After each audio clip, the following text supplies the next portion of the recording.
Stand by to launch FanStream Sports. 3, 2, 1. Let's start. Hello, sports fans. Welcome to FanStream Sports. Nothing but pure sports. This is the JP Show. JP, it's so good to hear you back on the air. Stand by. Now, here's JP. All right, welcome into a Hump Day edition of the JP Peterson Show. We got lots to get to today. I got to be honest with you right now, kids. Tampa Bay sports, man, we're kind of meh. You're in a slump. We're slumping. That's right. We are slumping.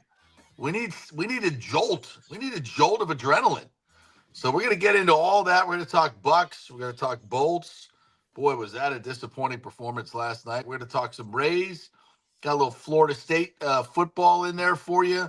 And whatever you guys want to bring to the table, you know how to do it in the comments section on Facebook, YouTube. Blow it up on our Twitter, on the X Machine, at JP Peterson Show. Where else can they talk to us, Tim Ham, from our DSP affiliate in Dallas? So here's a sneak peek for you, as we may have a FanStream Sports Studio text line in the works. To where you don't even have to be watching on YouTube or any of the visual avenues here. You can be listening live on the FanStream Sports live streaming app, which is where we are too. And you can lock in the number into your phone and just text us like a regular text conversation. And we'll see it and we can reply. And you can use that text line even when we're not live. And we will still see it in the studio. So when you feel like, slap it off of FU to JP, you can just say, there you go. You're drunk at 2 in the morning, headed home from the bar, and you're listening to the JP Peterson Show, and I say something ridiculous, you can shoot me off an FU via text. Stupid son of a bitch. Jesus Christ. There you go. It's been no texting and driving. Yeah. All right. So please, we appreciate it. We already got comments. We haven't even started the show, and you guys are ready. Yeah. And with all kinds of great stuff. So Bucs Rays Bolts fired up, man. Bucs Rays Bolts is fired up. Yeah, he is. He's a little upset about last night's hockey game, isn't he? I think it's a bit of an overreaction. Put that up. Bucs Rays Bolts. Let me find it back here. Right here. Yeah. It's embarrassing for the Tampa Bay Lightning. We deserve better. You know what was embarrassing last night? As I was sitting there watching the game on the set of the FanDuel Sports set right there, which is right above 128. Beautiful view of the ice. And I'm sitting there with PK and Braden Coburn, and we look down, and all the Lightning fans have left. Empty netters in. It's 4-1, and it's let's go Blackhawks.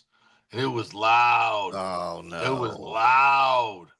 I like the team with the second worst points in the league comes in here and beats your ass 4-1. Dog, that is just. I didn't know Blackhawks fans still had fans that traveled. Like, I didn't know they still traveled, or they show up. They always show up. Tip of the cap to the Blackhawk fans. There were a lot of them last night. Literally, their team is in the dumper. I mean, only the San Jose Sharks have less points than Chicago. They'd lost 7 of 10, 3 in a row. They had no business being in that game last night for a desperate Lightning team that just came off a crappy road trip. Yep. This is a slump of epic proportions for the Lightning. And this is where, and I asked Brian Enbaum last night on the postgame show, about leadership. And of course, obviously I'm speaking of Steven Stamkos. And, I said, there have not been many extended losing streaks in this 10-year run for the Lightning that Steven Stamkos has been here. I did not mention him by name. Right. But I said there's not been many of these extended. And he said, and I said, is this where leadership really steps up? And he said, absolutely. And there's plenty of great leaders in that locker room, Ryan McDonough being one of them, Victor Hedman. But, Heddy's a little different, type of leader than Stamkos was. Kucherov is not a guy that stands up in the locker room. He just does it on the ice. That's, he's just, in my mind, the best playmaker in the game. So, it's a different locker room. There's no question about it. But Pointer obviously has to take charge of this as well.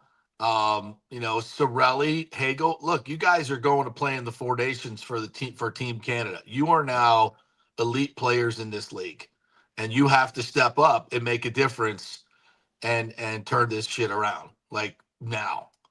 There's no more time for feeling sorry for yourself for not that these guys are. I'm not saying that, but you get into a malaise. 16 games in 29 days, 17 nights on the road in hotels.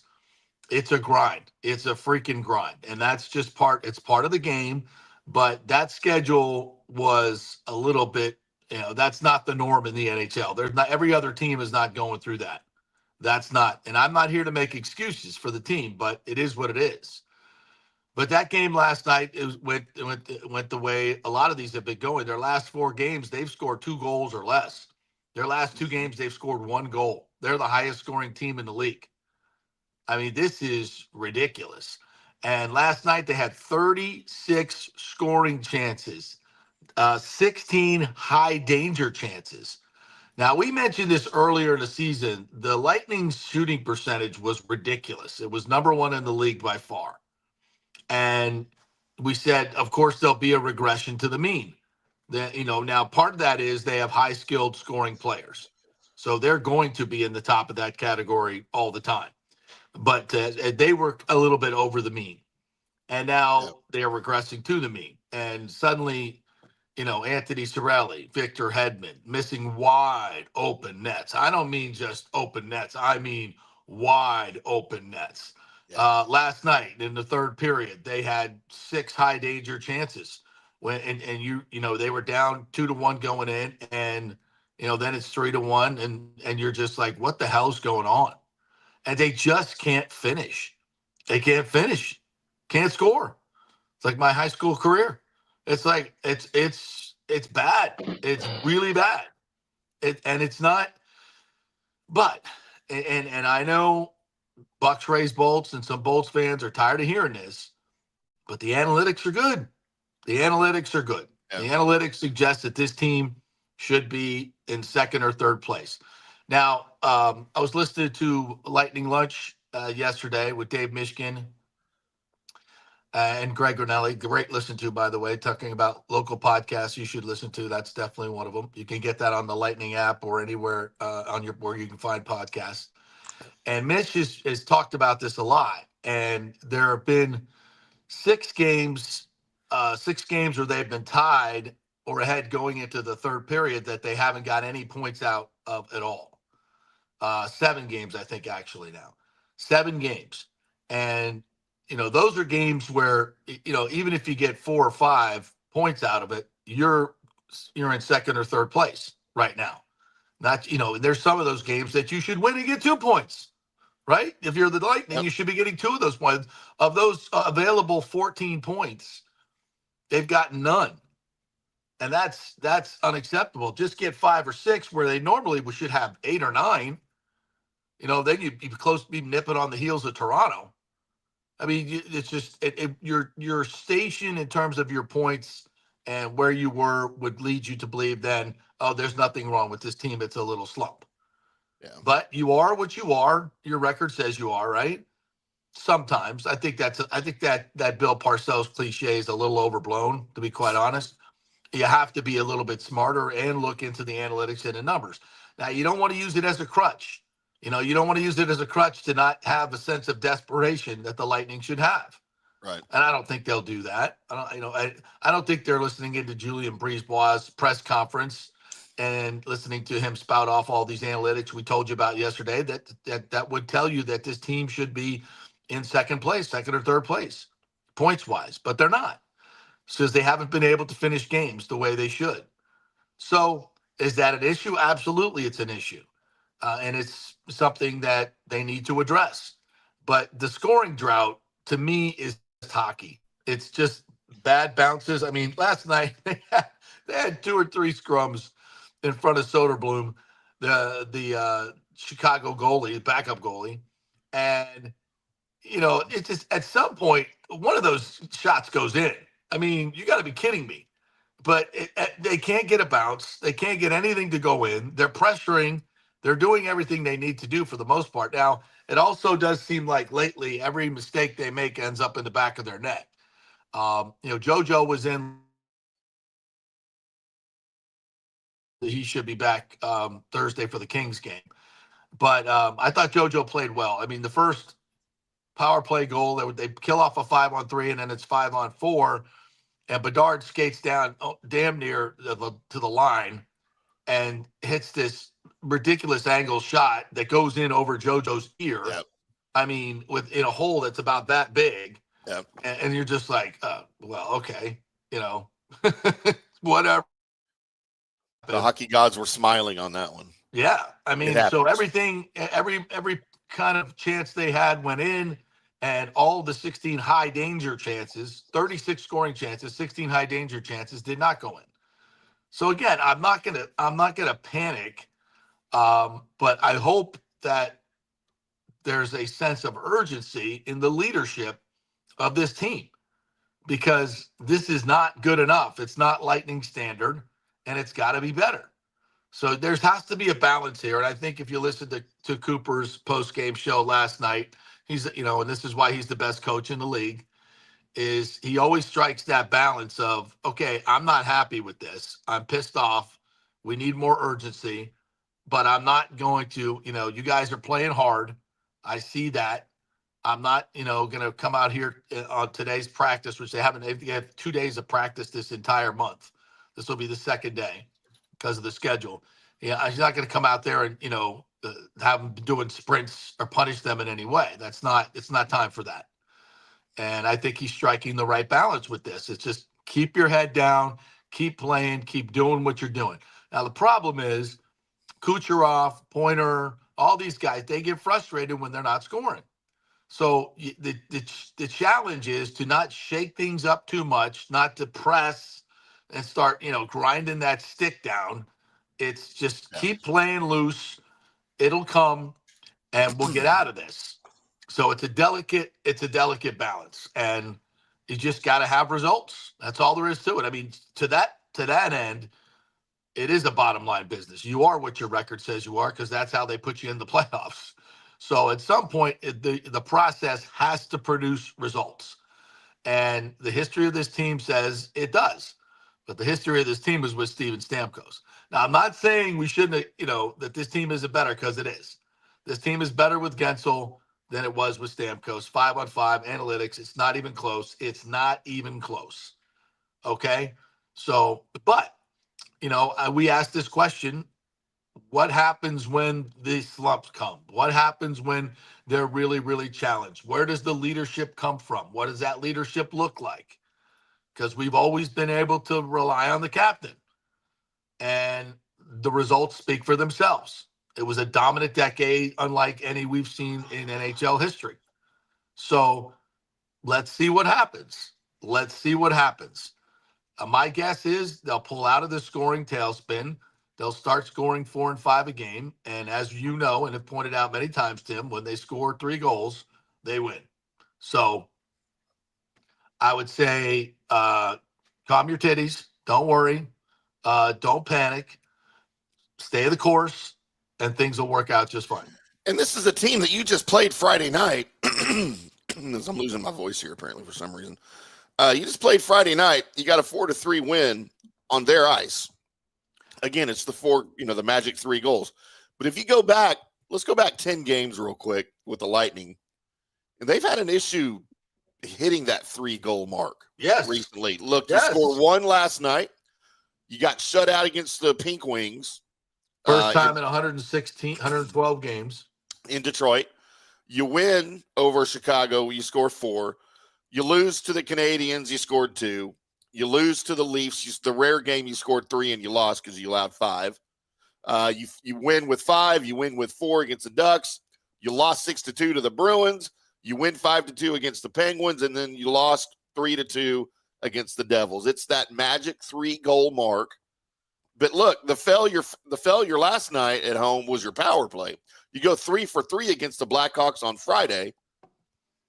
Friday wasn't that long ago. You got the same power play. They got the same penalty kill, and you went 0 for 3. Yep. Sometimes the hockey gods just don't smile at you. And sometimes the puck doesn't bounce the right way for you. That's what it is. If we're being honest, that's a lot of hockey, right? It's a round puck, and it's on ice, and it goes weird places. So Yeah, I'm like, I don't want to be, I know I work for the Lightning, and some of you may accuse me of being an apologist, but I think I'm being pragmatic here about where they're at. I'm not going to panic. Now, that said, Julian Brisebois, I think, would do well to not only get a depth forward, or maybe even someone that figures in the top six that has some gravitas and some chops in playoff hockey. You can find those guys. I'm not going to sit here and pretend like I know who is available, who's not. And to Brisebois' point, this year's schedule is a little different because now we're going to have, most of these teams can't tell you yet whether they're buyers or sellers. I mean, you look at the Atlantic Division. I think 3 points separates 7 teams. I mean, it is so every one. Are those teams buyers or sellers? We don't know. And so everybody is still in it, and then you're going to have a 2-week break while so those teams haven't been able to decide yet whether they're buyers or sellers. So that's weird. So we'll see how that whole plays in it. But once we get back from that, then I think Brisebois makes a move. Now he's got some cap room. He said the other day it's the first time they don't have to go dollar for dollar. And I don't have a ton of cap room, but they got a little bit of wiggle room. So we'll see what kind of magic he can make. But I do think there's going to be a significant ad at the deadline. And I think it's going to be a guy that, we're talking about depth scoring, but I think your depth scoring, you could add a guy that's a top 6 guy and then, just move other people down probably in places where they should be playing. Right. So, I think there's a lot to be decided about this team. I think they're very much in it. I don't think they're just, are they a playoff team or are they a cup team? I don't know yet. They're definitely a playoff team without question. Yeah. They're definitely a playoff team. I still think they're one of the top 8 teams in the league. But are they elite? And I think, I look around the league right now. I don't see elite. I don't see a team that, in Carolina, it looks interesting. There's I don't see elite. I think it's wide open, and I think what happens at the deadline is gonna really play into what happens in the finals. So, lots to be decided. Exciting times if you're a Lightning fan. Although last night's game was a dud, I get it. There wasn't a whole lot of energy in the building. It was a little flat, but there was nothing really to cheer about. I mean, the Lightning get going 3:34 in. It's a Gensel to Kucherov to Pointer, great shot inside the post, and it's 1-0. And I'm thinking, this is going to be exactly what we need. It's going to be a 6-1 rout. Everybody's going to get points. Everybody's going to get confidence again. See that puck go in the back of the net, and here we go. I think everybody was thinking that. And then nothing. You came out with you got a quickie, and you were done. And that was it. Yeah. So look, I'm not going to panic. You got the Kings coming in here, a really, really good Kings team who play tight checking hockey. Goals will not be easy to come by. They're physical. They're big. This is not the team you think, oh, we need to get 4 or 5 goals on the board. Well, good luck with that. It's a good defensive team, strong team. So, and then you got later at the end of this road home swing, you got Ottawa for 2 games, which you almost have to sweep those games. So, it's an exciting time, I think, if you're a Lightning fan, because there's a lot of unknowns.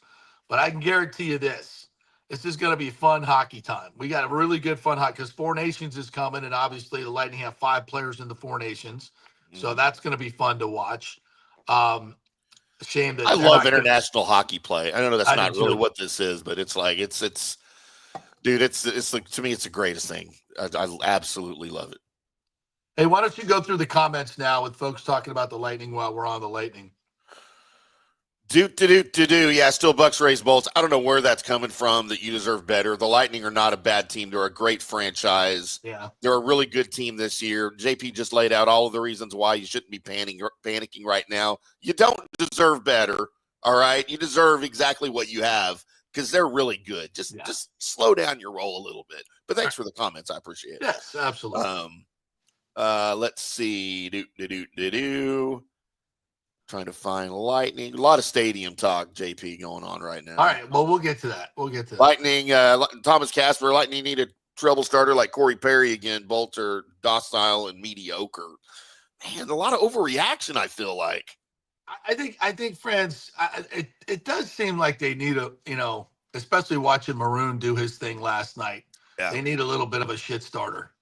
I think I would put that in the package of guys I'm looking for. Experienced, scorer, and got a little edge to him, and some leadership qualities where the guy walks in the room, everybody respects him. They know him, I think Brisebois knows that.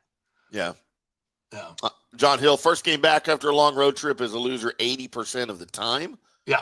I mean, I'd like to see statistics on that, but I feel like true. I know where you're going with that. Yeah. Yeah. Thomas Casper, Lightning about to drop out of the wild card. No energy beginning or the end.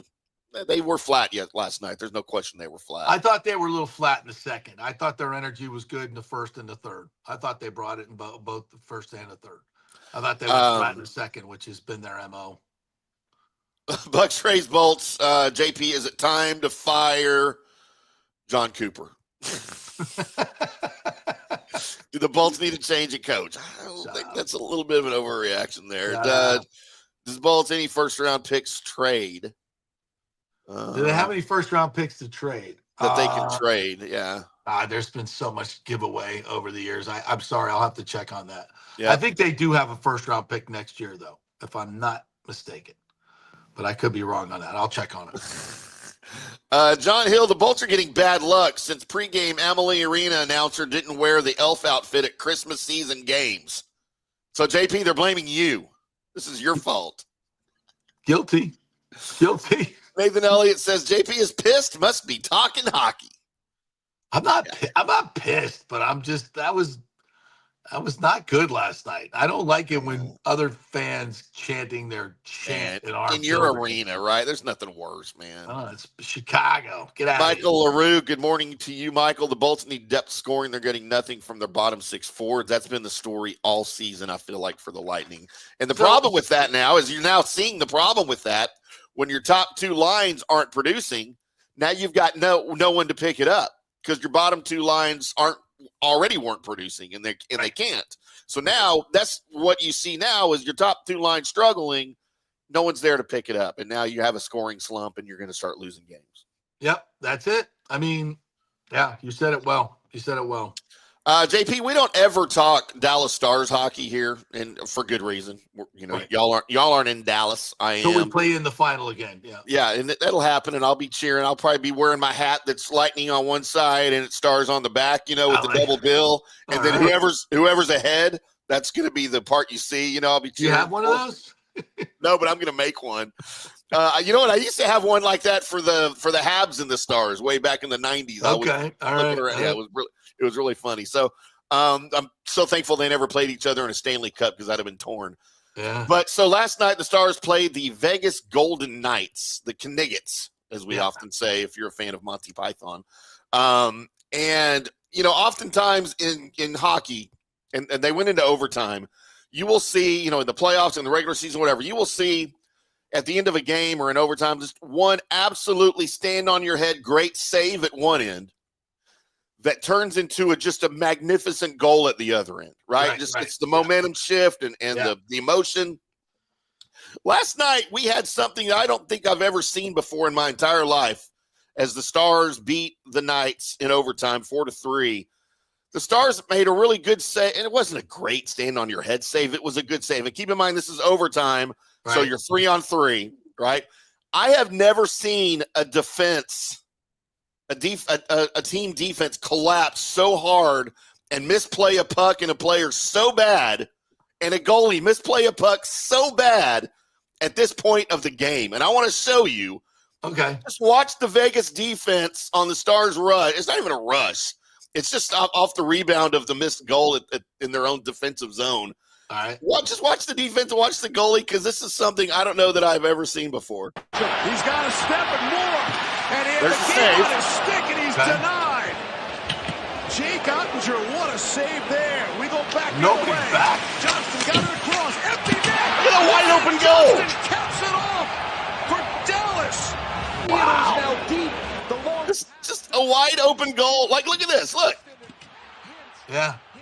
I don't know that I've ever seen anything like that. It seems before. to me like the Knights players might have been out there too long because nobody was getting back. And they were out of position. But I've never seen a goalie misplay a player in a puck so bad at that point of a game. That was not good. That was in that, and that's at home for the Vegas. Yeah. Everybody walks out of that building like, oh, what the hell just happened? Love open 3-on-3 hockey with all that open ice will produce something like that too, which is why 3-on-3 hockey is great. God, so great. And that was a hat trick goal for Wyatt Johnston, by the way. The game winner, overtime game winner. That was his hat trick goal. Wow, nice. One of our great young players. Yeah. So nice. I just love hockey, man. I don't know. Yeah, we thought Connor Geekie might be that great young player that could give you some depth scoring, and just hasn't. Not that he's playing poorly, but it's just he's got to produce more. Everybody down there has to produce more. They've tried him at some of the top lines, and I think Cooper will continue to shift guys around. Yeah. But it's a little bit of a struggle right now. A little bit of a struggle. All right, let's move on to the Bucs. Do you want to take a break first? Yeah, we could do that. We could definitely hit a break. We're at the bottom of the hour, so we might as well. All right, let's hit a break. When we come back, I'm going to hit the Bucs OC position and also Rays Stadium stuff. I know you guys are talking about that as well. Yeah, it's an interesting vibe at One Buck Place right now, and I want to talk about that. We are brought to you by the Jeeves Law Group, JEEVES lawgroup.com. You see them up there at the top of the page. And great folks over there. They are trusted, they are local, and they get results, folks. You can go with bigger law firms, but you're just going to be a number. Stay with someone here locally who knows the local landscape. It's a big, big deal. And they know that he's not just going to settle and get a number like some of these big firms love to do. So go with somebody that's going to make you the important person that you are, and that's the Jeeves Law Group, JEEVES lawgroup.com. Call them for a free consultation, and they will give you a free case evaluation on what your case may be worth. That's pretty cool. JeevesLawGroup.com. Back in 3, not a 30 spokesman. Ciao, Paolo Tini here, owner of Caffè Paradiso, voted number 3 People's Choice Award on Open Table. I want to thank all our loyal family of customers that have been enjoying our great traditional Italian dishes we make from scratch every day. It's a great family story we're proud of. Our family moved from Rimini, Italy in 1984. My dad, Caesar, started Donatello, and that's where I got the start in the restaurant business. I started Caffè Paradiso on South McDill in 1995, and we've been there ever since. From our traditional ossobuco, a veal slow roast for 4 hours, to our daily fresh catch, the Gruppo Paradiso, with a piccata sauce and lobster claw meat, homemade pasta like lasagna, farfalle salchicha, which is a bow tie pasta homemade with fresh sausage. Hold on a minute, JP's favorite. I love it. So come and have a glass of wine with me on South McDill. Get a reservation on Open Table and see all our 5-star reviews. Ciao, see you soon at Paradiso. So many of our Tampa Bay neighbors are finding out the hard way from Hurricane Helene that homeowners insurance does not cover flood damage. You must have flood insurance. It's a separate policy. Immediately call Italiano Insurance at 813-877-7799, and they will shop around to find the best policy before rates go up. Lock it in. Over 60% are underinsured in Florida, or you're not getting your discounts that you're entitled to. So do an insurance checkup at Italiano, and they could save you thousands of dollars. Italiano will make sure you're with a highly rated insurer, so there are no surprises in your time of need. Our hearts go out to all our neighbors devastated by Helene. These are the times we're proud to protect all the pieces of your life. Italiano Insurance, 813-877-7799. Old Hurricane Helene put a hurting on Tampa Bay, and for many of you, the rebuild will be a long process. You must beware of unscrupulous contractors offering up quick fixes for incredible prices. It's a scam. So go with long-standing reputable companies like Third Generation Plumbing and AC. My friend John Rodriguez has been serving Tampa Bay since 1995 with hundreds of 5-star reviews. If you need a new AC system or any home repairs from Helene, they will work with insurance companies to get you taken care of quickly, expertly installed, of course, and a 1-year maintenance plan and 10-year warranty included on all AC units. 0% financing for 60 months. Contact them at thirdgenerationplumbing.com or 813-961-8024. That's 813-961-8024, thirdgenerationplumbing.com. Let's go. Right now, back to the show on FanStream Sports.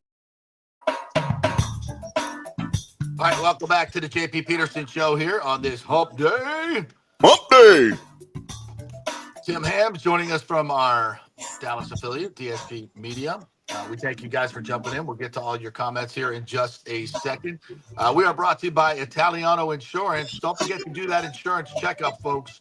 It's time to shop your homeowner's insurance, shop your auto insurance, your business insurance as well. And remember, if you got a side hustle and you're running a business, you got to have business insurance or your personal wealth could be at risk. So make sure you get all that. Make sure you have flood insurance. A lot of people got caught with their pants down with that. So go to Italiano, 813-877-7799. All right, so the Bucs have now interviewed four coaches, three of them from the Rams, by the way. The last is Dave Ragone, who is the quarterback's coach for Sean McVay. And they've also interviewed Nick Caley and Nate Shieldhouse as well, all from the Rams staff. Clearly, they're trying to keep the continuity. What developed me yesterday is that Lewis interviewed, I believe, virtually with the Texans for their their coordinator's position. And the Raiders have also reached out to him now. Yeah. So Thad Lewis is starting to become a hot commodity. Bucs quarterback coach, been here for I think 5 years now. Was here with Brady, so obviously worked with Brady. Got high marks for that. Stayed on the staff while a lot of people were let go. He interviewed last year for the OC's position. The Bucs thought he wasn't quite ready yet for whatever reason, but now he's getting more looks. Has not called plays, and as far as I know, they have not interviewed anybody who has play calling experience. So it's crazy. Yeah. There aren't a lot of guys out there, right, that are available really that have play calling experience because they're all becoming head coaches now. Bobby Slowick is out there. Yeah, that's a man. I know. I don't, it's funny because he was the hottest name in the business last year. He was right there with Ben Johnson because of what he did with CJ Stroud. And then the offensive line completely fall apart. They lost their receivers, and suddenly he's a bad play caller. Go figure. And they still made the playoffs. I mean, right. And by the way, if you're wondering why Liam Cohen took the job, that's why. The bloom comes off the rose very, very quickly in this league. So I don't want to talk a whole lot of Liam Cohen, except to say, if something new comes up, there is a little bit of this. Rick Stroud reported yesterday that Liam Cohen told him that when he texted with Baker and everybody else, they were down in the Bahamas. Baker took the offensive line down to the Bahamas. And they were all, Tristan Wirfs was there and are like, get that bag, man. Congratulations. Good for you. Go get it. And a lot of people are like, oh, no way. That didn't happen. I'm like, yeah, it probably did. It probably did. I don't know why Liam would lie about that because it's easily provable. Although I know some of you are chuckling when I say, I mean, yeah, I guess you're right. I guess he would lie, but whatever. We'll find out when we talk to Baker. And it's not like Baker's like, oh, we don't care if you leave. You got to understand the mindset of these guys. This is their profession. And when you work with guys and you become friendly with guys, you're happy when they move up the ladder. If Baker Mayfield were to have left and signed a free agent deal somewhere else, Liam Cohen would be happy for him. It's the business. And so I think so often we fans treat this as like they're so emotionally connected, and you think that the players are super loyal to everybody they work with and every team. That to some degree they are, except when it becomes business time, And now you have a new owner, you have a new employer, and you're loyal to them. And that's, and it changes. It's very volatile. It's not like your plumbing business, where it's big money. And it's very volatile, and people change places, and they do sometimes some unscrupulous things to do. I was listening to Ira Kaufman's podcast, Joe Bucs fan, the other day with Steve and Lee. I love it. Love listening to those guys. And they were, they were kind of batting it around as well. And they were, I think, because they've covered this league a long time, they were very pragmatic about it. It's like they're not getting all bent out of shape about what Liam Cohen did, because everybody does it in this league. It's not made public a lot of the time, to be quite honest. The Bucs kind of chose to do that to get that narrative out there, because I think they were very much hoping they would get a chance to counter offer, and they never did. And that was the biggest problem. I think they're like Jeff Darlington reported, they wanted to keep Liam Cohen, and many in the organization wanted to make him the head coach. So, but it didn't happen. So we all move on, and it's, and now who's the new OC?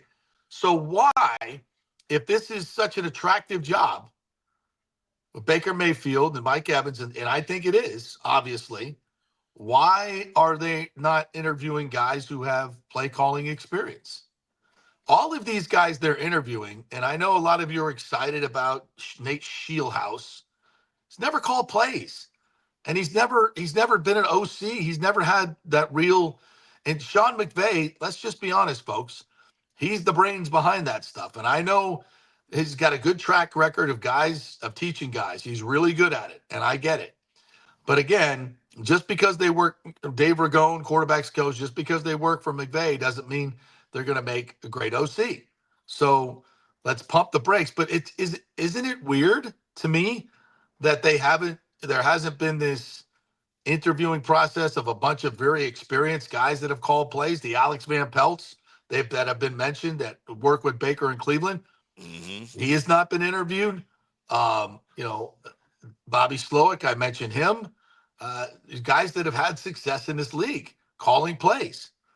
Where are those guys? And is it because Todd Bowles is on thin ice, and people still look at this job as maybe more of a temporary? Now, if I'm a hotshot OC, I look at this job as, hey, if I do a good job, maybe and Todd doesn't. Again, Todd kind of Todd's. Then maybe I have a chance to be the head coach there. Right. But I just find it odd that a lot of these guys that they're interviewing, I don't think are great candidates. Good, smart, young coaches, but I don't think they're ready. This job is you're an elite playoff level, have a chance to go to the Super Bowl offense job here. This is I don't know who the quarterback is. The coach is on shaky ground like we've had the last couple of years. So to me, I'm a little mystified. So what it tells me is something's going on. So I have a list going here. on. I have a list here, JP, of the Tampa Bay Buccaneers, the 5 candidates that they have interviewed. Yeah. And an additional rumored candidate that they have not interviewed yet from internal. Yeah. So Marcus Brady, the Chargers passing game coordinator, they interviewed him on the 25th. Never called plays. Grant Udinski, Vikings quarterbacks coach, interviewed on the 25th. Never called plays. 29 years old, considered a savant. Mm-hmm. But again, and I understand Dave Canales never called plays, but I didn't think he called great plays. But yeah, he did. That wasn't his strength. Liam Cohen had play calling experience. So Rams heading coach Nick Caley. Dave Ragone, you mentioned him, interviewed yesterday. Nate Scheelhaus, Rams offensive assistant, passing game specialist, interviewed him a couple of days ago on Monday, I believe.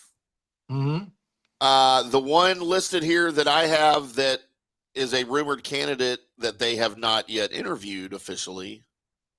Is it Josh Grizzard? Grizzard. Well, he's interviewing today. We knew at some point they were going to interview him. Yeah. You have to, right? Just because of who he is. Right. So thoughts on him? Like, he's an internal candidate?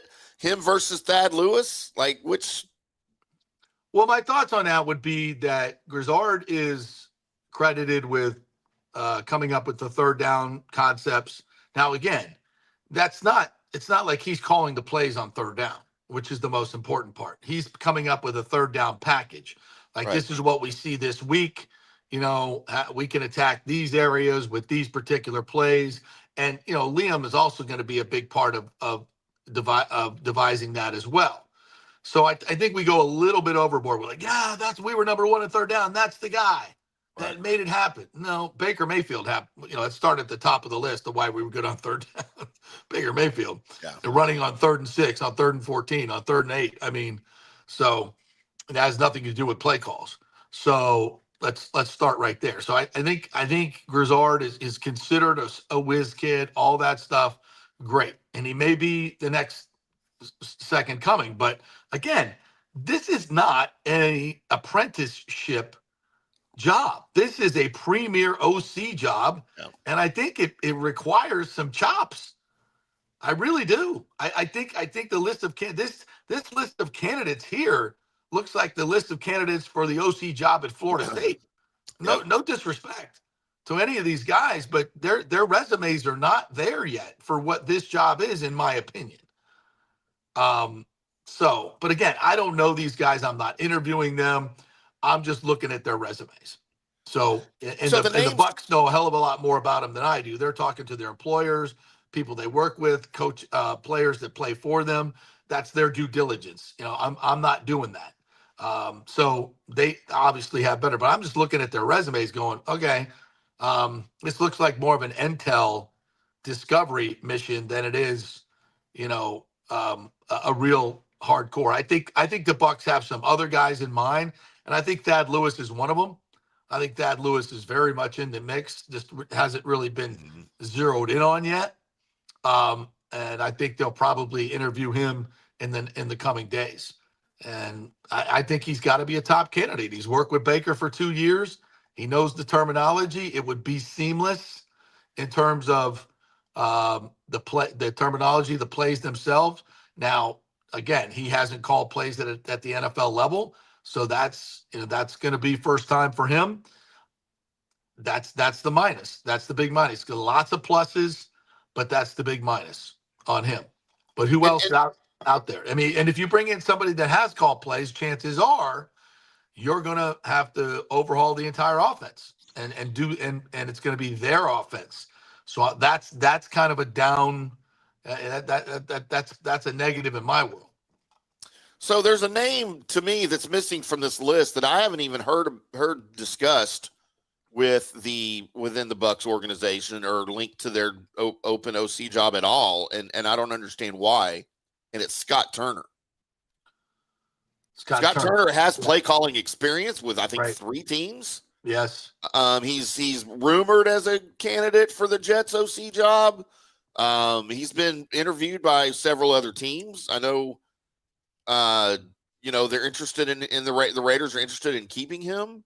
He was their interim OC, but I'm kind of a fan of Scott Turner. I don't know if he's going to bring his dad along like he had with him sitting next to him last year. I thought that was kind of awkward, but but I like Scott Turner. I like what he's done on offenses, and another young name that's sort of under the radar. Of course, Clint Kubiak's a big name, right, with the Saints. He's just went to the Seahawks. Little brother Clay Kubiak. He's the passing game specialist for the 49ers. Okay. He's kind of a young name that's coming up, and he's a Kubiak. And a lot of people think he's going to be a better play caller than his brother. Yeah. And the 49ers are doing everything they can. They're probably going to have to promote him to keep him in the organization. But these are just names. Noah Pauley from Iowa, our buddies at Iowa State. Yeah. He's been rumored to link to some NFL teams. I would just like to see maybe the Bucs spread their wings a little bit. Think outside the box. Now you're about to have your 4th offensive coordinator in 4 years. And it might happen again. You don't know. If he's good, you're going to lose him again. And you can't stop that, and that's okay. But you outside the box. You can stop it. Well, you make him a head coach. They lost that opportunity.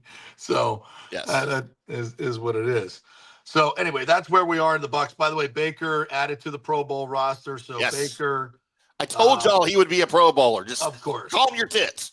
Yeah, exactly. So Baker's there. Mike Evans is there. Tristan Wirfs is there. Who else is there? Who am I forgetting? That's everybody, right? I think that's everybody. Anyway, so and they get to play flag football this week. Oh, And Baker dominated while all being the coached, throwing competitions last year. Remember that? while being coached by a Manning.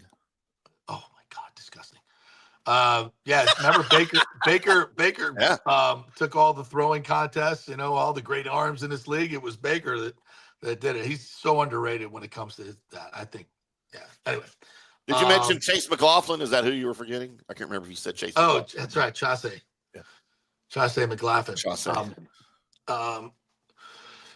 Yeah, Scott Turner was OC, Mike H says, for Washington a few years. Yeah. He was just average. Yeah. And again, these guys, you got to look at their situations and what happened to them. And, it's hard to call plays when you have no offensive line. It's hard to call plays when you have no quarterback. So, you got to do a little bit more due diligence than that. That's why I really think, Thad Lewis, if you're looking for continuity, Thad Lewis is your guy. And then we'll just see how good he is at calling plays. Yeah.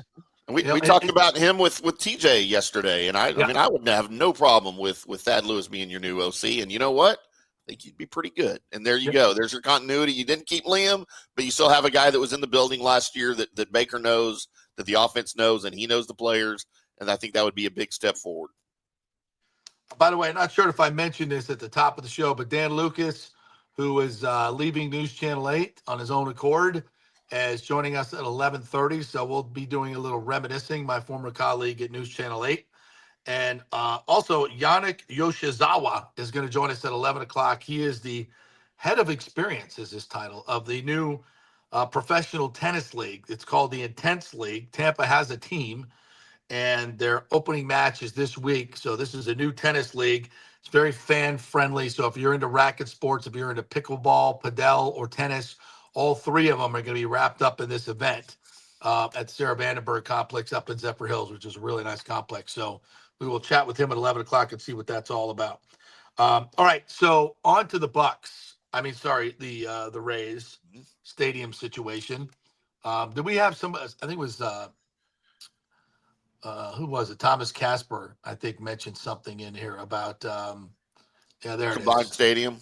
Yeah, combined. So there's real chat out there besides just JP squawking on his show about combined stadiums. You don't want a combined stadium. You don't want a combined stadium. Those never work. I don't think they ever work. They haven't worked.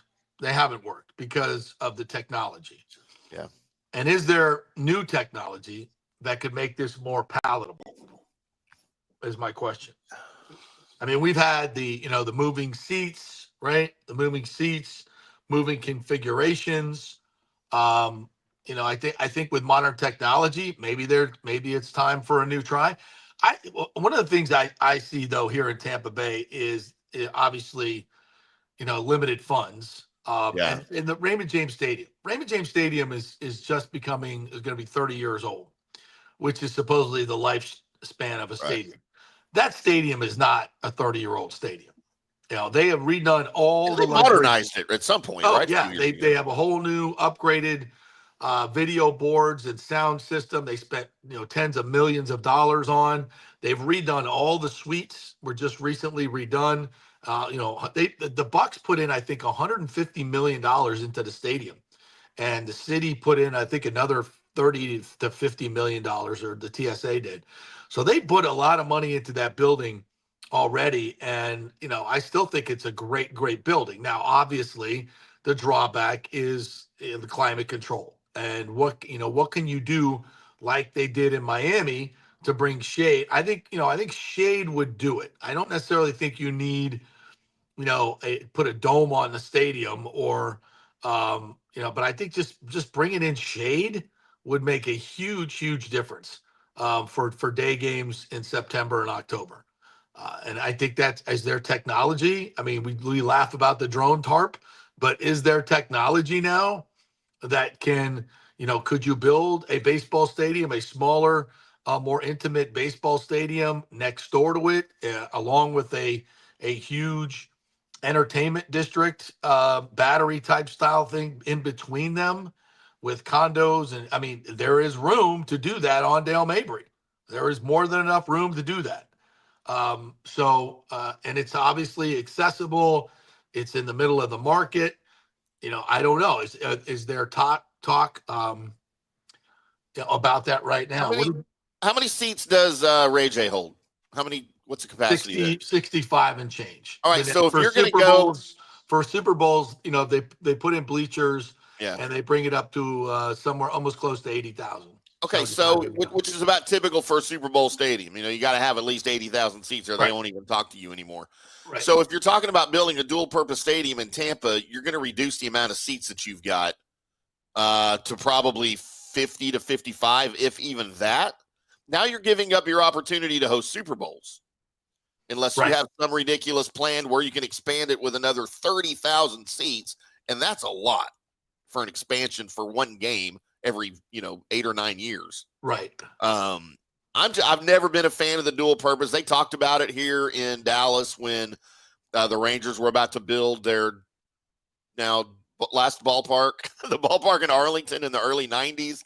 Jerry Jones had just bought the Cowboys, wanted no part of that, because our history of dual purpose ballparks at the time were the stupid concrete cutters, the cookie cutter ballparks in St. Louis, that was Pittsburgh, and Philadelphia in the 70s. Yeah. I mean, that's a long time ago. I think we've come, a long way in terms of construction and being able to build bigger stadiums and bigger projects. So technology's come a long, long way. Is it time to take a shot at that? Because look, I mean, from a money standpoint, if you could, if you're going to spend $1.5 billion or 1.3 for a baseball stadium, and the Bucs also need a stadium and need a new stadium, could you come up with something technologically driven that is climate controlled that could do baseball and football? I don't think it's that $2 billion. It would be $2 billion. Yeah, it'd be $2 billion.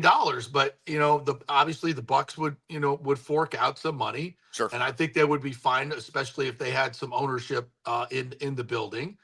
Whoever the new Rays owners are going to be in Tampa, from my information, have very deep pockets. So you start combining things, you start combining forces. If you have two separate ownership groups, and the county and the city and private, and then you throw in private money in terms of building an entertainment district and condos and everything else, you got a lot going on there. There's a lot of sources for capital to build it. And there's a lot of, obviously you're looking at the 11th largest market and growing, and where you have access to Orlando right down the road. I mean, you look at the I-4 corridor, you're looking at, about 7 to 8 million people within an hour and a half's drive. Right. It's a lot of people. So could that, could a project of that size flourish? Yes, especially in Florida, where you have, Orlando is the theme park capital of the world. You build something like that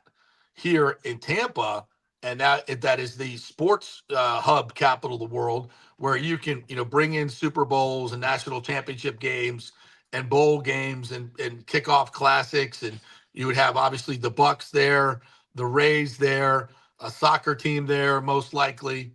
I mean, you're filling the building with a lot of different things that are going on, and a lot more that would go on in terms of WrestleMania, soccer games, all that stuff. I think it's in an area where you would the NFL would want to come in the winter time, right? Winter, there you could probably even have a couple hockey games there a year if you wanted to, Final Fours, all of these things.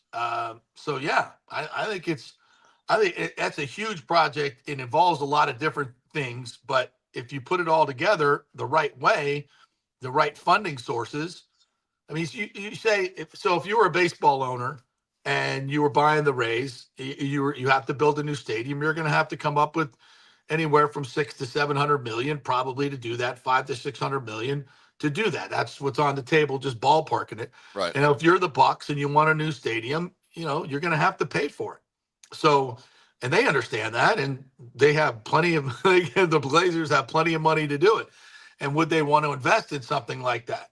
I would think they would. I think it's, they've kind of divested a little bit of their Manchester United and certainly aren't running it like they used to. So I would believe that they would have more than enough attention, focus, money to get something like this done. And it's obviously a bustling area in a growing population state. So I think it's entirely possible. It's a lot to do, but again, you'd have baseball owner money, football owner money, county money, city money, private money as well, developer money. I don't think the NFL wants any part of that.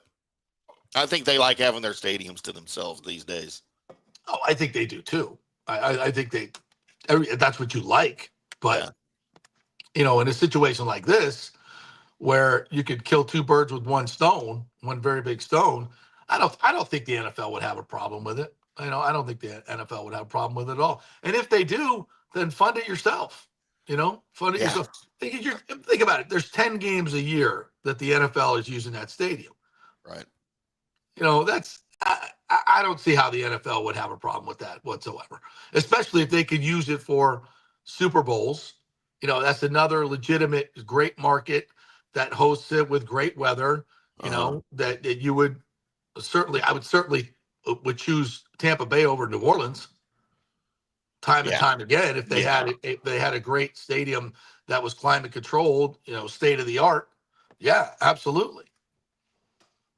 Yeah, I'm not against that. I'm not against it.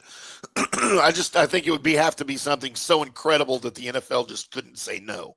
You know what I mean? Like I just don't think they're keen on that. You know how the NFL is. They want all the toys to themselves. Oh, I get it. But we're trying to think outside the box here a little bit. I still like drone tarp. Yeah. We could do that too.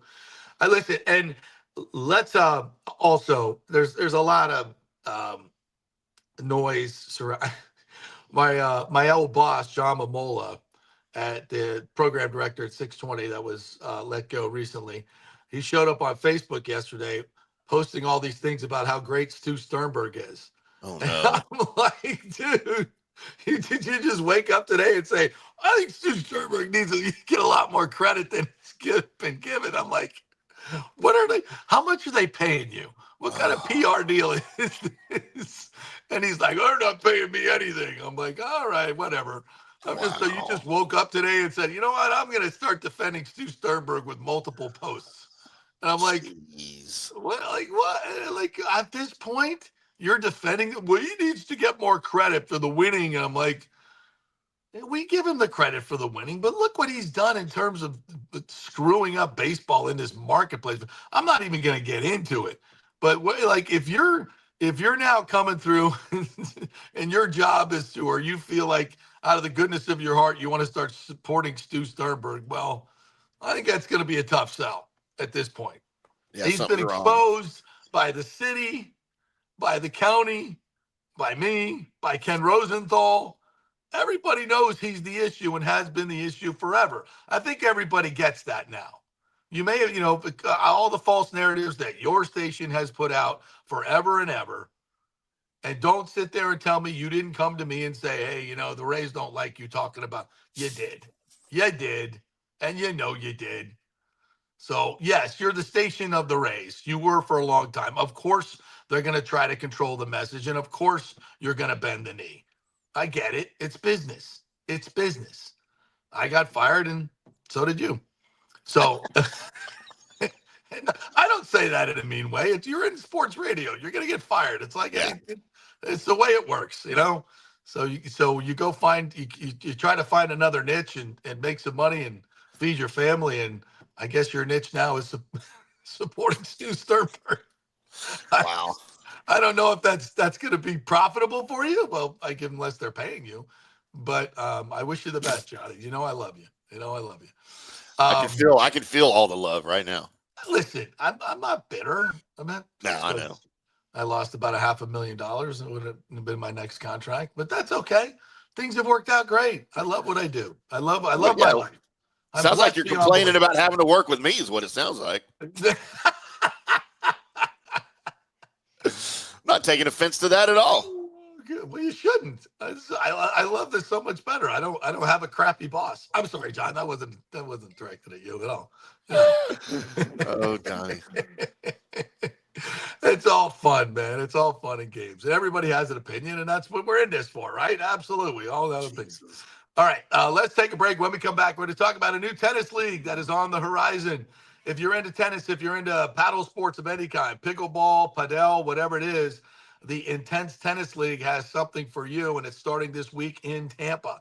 So quick break. We'll come back and chat about that. Dan Lucas is going to join us in our second hour, and anything you guys want to bring to the table, we'll talk about it. We'll do a little college football as well. So stay with us. Quick break. Hey, JP here for my concierge medical professional, Chris Lugo, PA. You've heard him on the show for a couple of years where he shares invaluable medical, nutritional, and supplement advice. With Chris, it's like having a medical provider as your best friend. What I love about this concierge service is the convenience and support he offers. I can text or call him 24/7 with any questions or concerns, and he'll promptly call in a prescription if needed. No office visits or copays required. It gives me peace of mind knowing I have someone genuinely invested in my health, not just focused on insurance profits. And the best part, the Bay Area Modern Medical Center's personal concierge service is more affordable than you might think. Don't let insurance companies dictate your health care. Take control of your health and wellness today. Visit BAMMC.com for more information and to schedule your initial free consultation. Empower yourself and take charge of your personal health with BAMMC.com. Hey guys, why not kick off 2025 by popping the question? Yes, and you know where to get that perfect engagement ring. It's the Gold and Diamond Source. The best prices, the best quality, and yes, get her a real diamond. You don't want to go with the fake stuff. And January's birthstone is garnet for all you FSU fans, right?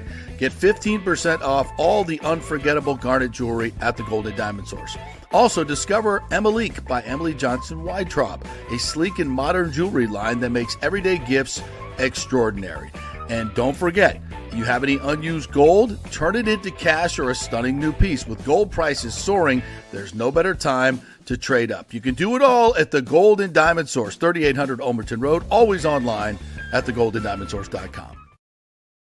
JP here for the Jeeves Law Group and my man Scott Jeeves. If you're going to hire an attorney, do you want some guy looking for a quick settlement and a quick buck, or do you want an attorney with some chops? Scott is a board-certified civil trial lawyer and a certified circuit court mediator. Been practicing in the Tampa Bay area for over 30 years. He is a peer-reviewed AV preeminent-rated civil trial lawyer. They just don't hand out those classifications. He's been the lead class action counsel on many complex consumer protection cases and has handled hundreds of serious personal injury cases. He's dedicated his career to protecting injured victims and is committed to vigorously representing you. We're local, we're trusted, and we get results. Personal injury and personal attention. Call for a free case evaluation. That's 888-9-JEEVES. That's 888-9-JEEVES. The Jeeves Law Group. Let's go. Right now, back to the show on FanStream Sports. All right, welcome back to the JP Peterson Show, brought to you by the great folks at Italiano Insurance. It's that time to do your insurance checkup. Whatever insurance needs you have, whether it be homeowners insurance, flood insurance, get your flood insurance. You got to have it no matter where you live, folks. You never know what's going to happen, especially in this world. And business insurance as well. Whatever your needs, 813-877-7799. They've been in business for over 60 years here locally. Great customer service. Let them do all the work, shopping it around. You get all the benefits. So Italiano Insurance, thank you for your support throughout the years. All right. Is our friend ready to go? I believe he's ready. All right. Let's bring in Yannick Yoshizawa. I hope I got that right. That was good. That was good. It's better than my mom. Well, good. We're off to a good start here. We got a new professional tennis league coming to Tampa. I'm a huge tennis fan. I've been playing all my life, so I am your target market here. It's called the Intennse Tennis League. So sell me, Yannick. Sell me on this league. What will we see this weekend at the SBB place up there in Zephyr Hills? Yeah. Well, I'm glad that you heard that. So that you're a good audience, and you tell me maybe you're a tennis purist, so maybe you're gonna tell me that's not for me. But I'm open-minded. I'm open-minded. Okay, good. Well, So basically, Intennse came, as you probably, it's much more intense than traditional tennis. And we just felt that tennis needed a 21st century format per se. So what we did is that, as you're a tennis fan and a lot of the tennis fans out there, there are a couple of challenges in tennis. You never know when a match is going to start and when it's going to end. There's a lot of that time in tennis. And we truly believe that sports are local and not global. So with that concept, we felt, okay, how can we speed up the game? So we made, first of all, time bound, just like any other sports that fans goes. They know when it's going to start. They know, most likely, apart from baseball, maybe, that when it's going to end. And you can make dinner plans. So it's a 30-minute match. And we have men's singles, women's singles, and mixed doubles. So you're basically, your total fan experience is 2 hours. Now, in any tennis match, is, when people watch it, there's a lot of that time. There's a lot of that time when there's a changeover, first and second serve. So only 20% of current tennis is actually active. So we basically eliminated off a lot of that time. And now basically we have about 60 to 70% of active time during our play. So just to get a little bit in very quickly, here are rules. And then I would love to hear your thoughts of it. Okay. So we only have one serve, one toss, 20 seconds in between points. Players serve until they lose the point. So you keep serving until you lose the point. The server does not have to wait for the receiver to be ready. So the receiver always has to be ready to go. It's a team competition. So basically, you have substitutions. So you have more than one player because it's super intense. So players are, gas out after maybe 3-4 minutes and you sub in and out. And one thing that, if you have friends that are not tennis players, I don't know if you ever try to explain how tennis scoring works, you might spend a good lifetime out there. Right. So, what does love mean? There you go. The love. Yeah. So we simplified. So basically our scoring is 1, 2, 3, 4, 5. So every time that you score a point, you get 1. And to spice it up, basically we made, if you hit a clean winner, meaning if your opponent does not touch the ball, you get 2 points. So we try to get a bunch of different things from all the sports and compact it, make it more fun. And then from a fan perspective, what we're doing, and now it's starting February 2nd at 2 o'clock at SVB in Zephyr Hills, is that fans, they can cheer, they can talk, they can yell during the play.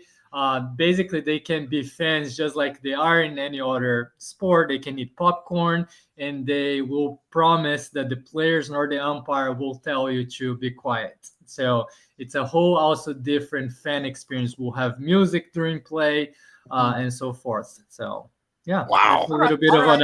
Oh, I'm in. Yeah. Yeah, I like what I'm hearing. All right, so I have a couple questions. So you only get one serve, and the receiver's got to be ready. So let's say, okay, the guy serves. There's 3 or 4 hit rally. Okay, there's a winner, which I love. The 2 points for a winner. It's kind of like a 3-pointer, right? You get more for a better, harder shot. So you hit it down the line. That increases the motivation for the players to go for it. We're not sitting through. I mean, listen, a 20-shot rally can be very interesting, but sometimes it can't be. Where they're just moon balls back and forth. We don't want that. So you're making motivation for winners. I like that. So they got to be more aggressive. All right. So say a guy hits a winner down the line, and the receiver is out of position, and then the server comes back and just can serve it as fast as he wants. How does that work? Yeah, you got it right. Now you only have one serve. The other guy is out of position, trying to get the winner, has to run back and get in position and will the server want to serve it as fast as possible while he's out of court? Yeah. So basically, what we've seen, right, and I love that you brought the 2 point, the winner. If you look at the statistics, apart, I guess, from Stephen Curry, most of the points in a basketball, it's not a 3-pointer, right? Because the risk is also higher. So it's a little bit counterintuitive because you want to hit more winners, but a lot of times you're not going to hit winners most of the time. So that's one part. And then the serve, same thing. The receiver always has to be ready, but you only have one serve.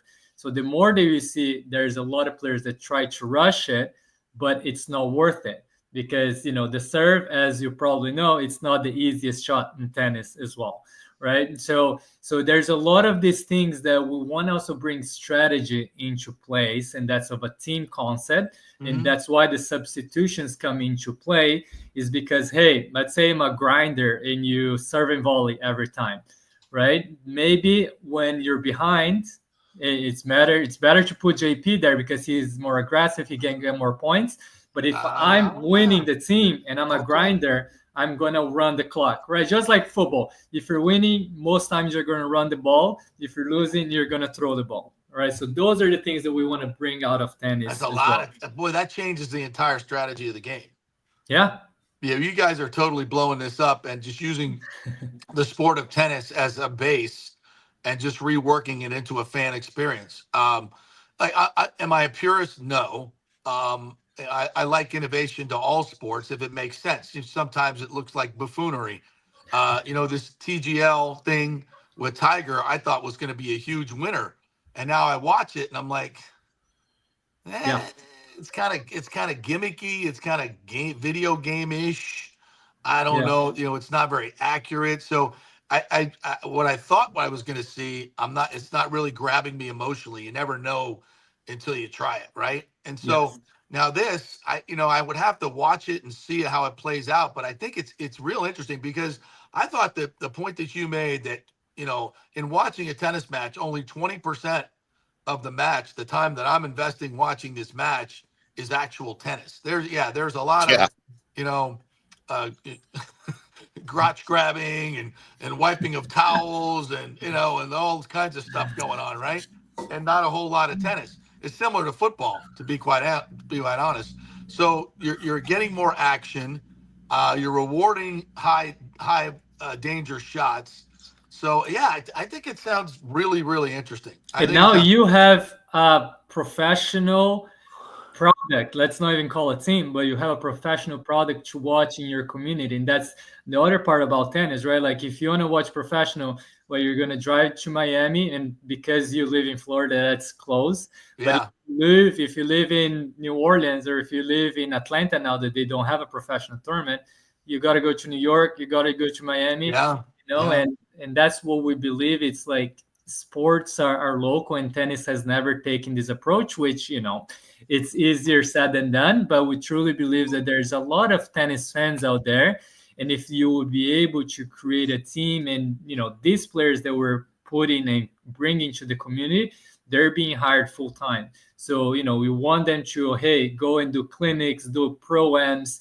So then you create that attachment and not just like, apart from Nadal, Djokovic and Federer, maybe you're a tennis fanatic, but I will bet you that I don't know if you can name me the top 10 players. No, not anymore. I can't pronounce their names anyway. So that does bring me to my next question. Who are these players?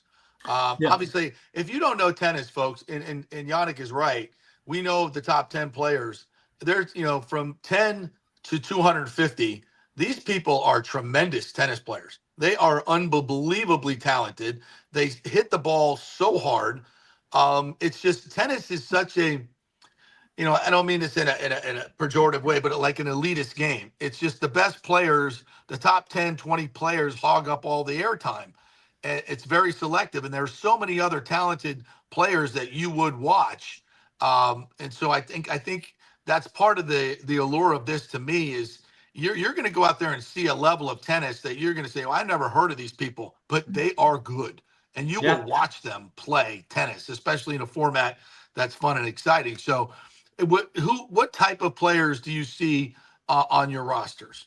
Yeah, so what our focus are a little bit of what you mentioned. So these players were basically 200 who, for people that do know, if you are 200 in the world, you're not making a living out of tennis. So, that's the players because we guarantee a salary, which it's unheard of in tennis. You're still competing for prize money to have that performance bonus. Another market that we're going after very hard, it's college tennis. In tennis, just in like other sports, you have a pathway, right? You play junior basketball, you go and play college basketball, and then maybe you go pro. But in tennis, it's like you play individual as a junior, and then you go and play college tennis, which is actually a team environment. And then you have to decide if you're going to go pro. First, you need to make probably a 50,000 minimum investment because you have to travel all over the world. So these are the players. But to your point, there's an incredible underutilized talent pool in tennis. And to your point, when I'm originally from Brazil, I came to the US and I went to watch a Triple B baseball and college football. And I was like, oh my gosh, these athletes are incredible. And I didn't have the understanding of in the difference of the NFL quarterback and a college quarterback, because they're both great athletes, but they just have different audiences, right? And I think college is a great example because you create that attachment because you go to that college and you instant have that ability to support that team. And that's what we want to build in tennis. Is that, hey, there's more than just, being an amazing athlete, which is top 10, 20, 500 players in the world, but how can you expose more of these players and have really the ability to provide more dreams of these players being able to play their sport that they always, grow up. Okay, all right. So these, Timmy, you got any questions about this the sport? You want to jump in here at all? No, you're covering it. I was going to ask you about the players and where they come from, and I've been a big tennis fan. I played a lot of tennis when I was younger. Much younger to be, and had a much stronger body and all that stuff. My knees failed me. Yeah, let's talk about the fan experience a little bit here. By the way, Sarah Vandenberg, I hosted the Padel League round robin they had there last summer, which was awesome. They have Padel courts there. They got tons of pickleball courts. So if you're into racket sports, you want to come watch this weekend, can they get out on the pickleball courts, try out Padel? What's going to be in it for the fans? Yeah, so the match starts at 2 p.m., but if anyone wants to get there earlier, we're going to have open play for Padel, pickleball, and then we're going to also have tennis clinics if someone wants to get in and hit some balls. Awesome. So and the weather's going to be beautiful this weekend, I think, right? Finally, I mean, we're very lucky that we didn't decide on this previous 2 weekends. It's gold. No, so the weather's great. If you're into pickleball and you want to just come out to an event this weekend, bring your friends. Hey, if you got 4 or 5, 6 people that want to go play a pickleball match, those courts will be open. They can jump on earlier and then go watch the tennis and do the whole day. Yeah, exactly. And then one thing that I wanted, because I think there's this big tension of, pickleball and tennis and taking over all the tennis courts. And one thing that I want to say, what we want to do is it's embrace, right? I think racket sports, it's racket sports. The way that I see it, flag football is that it's still providing promotion to football in itself, right? And those people are probably the biggest fans that could potentially support a tennis team as well. Yeah, so, pickleball players are mostly all old tennis players anyway. So they get it. Yeah, no. So now is there a cost? Is there a cost to No, it's all free. All free this weekend. Cool. All free this weekend, All right, so the tournament starts at 2. When does everything else open up if they want to come play pickleball or try out Padel? By the way, if you're a pickleball player and you've never played Padel, it's hard to find courts, right? They're very difficult to find. They have some at Sarah Vandenberg, and I played it. It's so fun. It's like a combination of racquetball and pickleball. If you haven't played it, you'll love it. So if you want to if everybody just wants to come out and try it, what time are you guys opening everything up? Yeah, come on as early as 12 o'clock. We'll have open play there. The tennis clinics will start most close to 12:30. And then we'll have also food trucks there. So you get to enjoy. We'll have a DJ. And then next time I'm going to have to ask you to be an MC there now. I didn't know that. Yeah, I am the MC, bro. I mean, yeah, absolutely. I am the sucker MC. With all the I got that for you. Oh, awesome! There you go. I know how to get the crowd riled up. Trust me. There you go. There you go. So you definitely need to come now. You know what? If I didn't have 1,000 things to do this weekend, I would. Are you going to have another one of these? Yeah, so these are our preseason events, right? Preseason test events. Our season will start in June to August. So we'll have more events. Every team will host. So we have Tampa, Jacksonville, Atlanta, Knoxville. So definitely we'll need to get the Tampa fans out there to make sure that we don't lose to all these other teams coming in. Yeah, absolutely. I definitely want to come for another event for sure. So, Awesome. but guys, go out and check this one out. It's at Sarah Vandenberg Courts. You can Google that. It's about 35 minutes from downtown Tampa. 20 minutes from Tampa Palms and all those places. So go check it out, especially if you're into pickleball or tennis or padel, whatever it is, and enjoy the whole thing. Yannick, good luck. The website is what? Intennse.com. Intennse with 2 N's. Intennse.com. Okay, we there got you it up on go. the screen. Yeah, cool. I can't make it this weekend, but I'm definitely going to make it out. Let's definitely do lunch so we can wrap up my MC contract. All right. All right, partner. Thank you, Yannick. Thank you, guys. All right, cool. Bye-bye. Yeah, I am interested in this. This is interesting. That's pretty cool, isn't it? Well, I'm just trying to picture what these matches are going to look like. Dudes are like, hitting it down the line and running to the serve line while the other dude's trying to get back in, sending in substitutions. Like you said, you have to know like the roster, like, okay, they got a big server.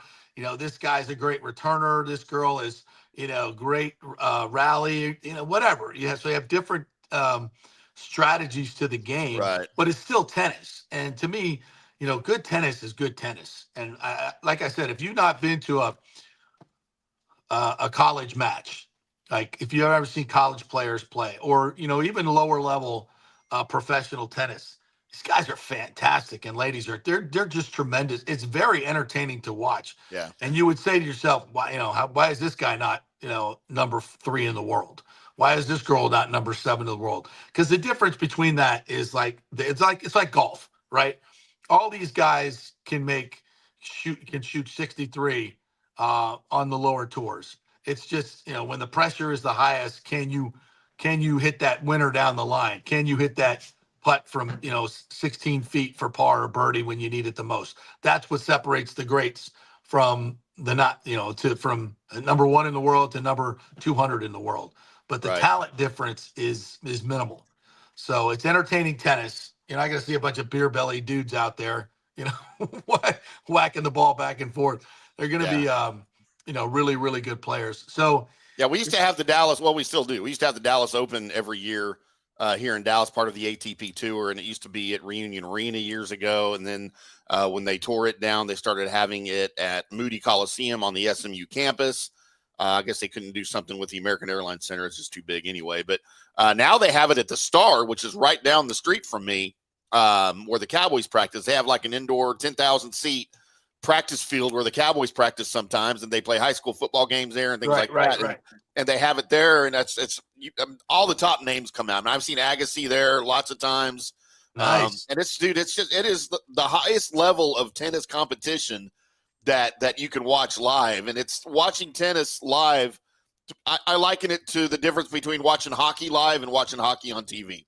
Yeah. It's an entirely different experience watching it live. The speed of the ball, how quick these guys are.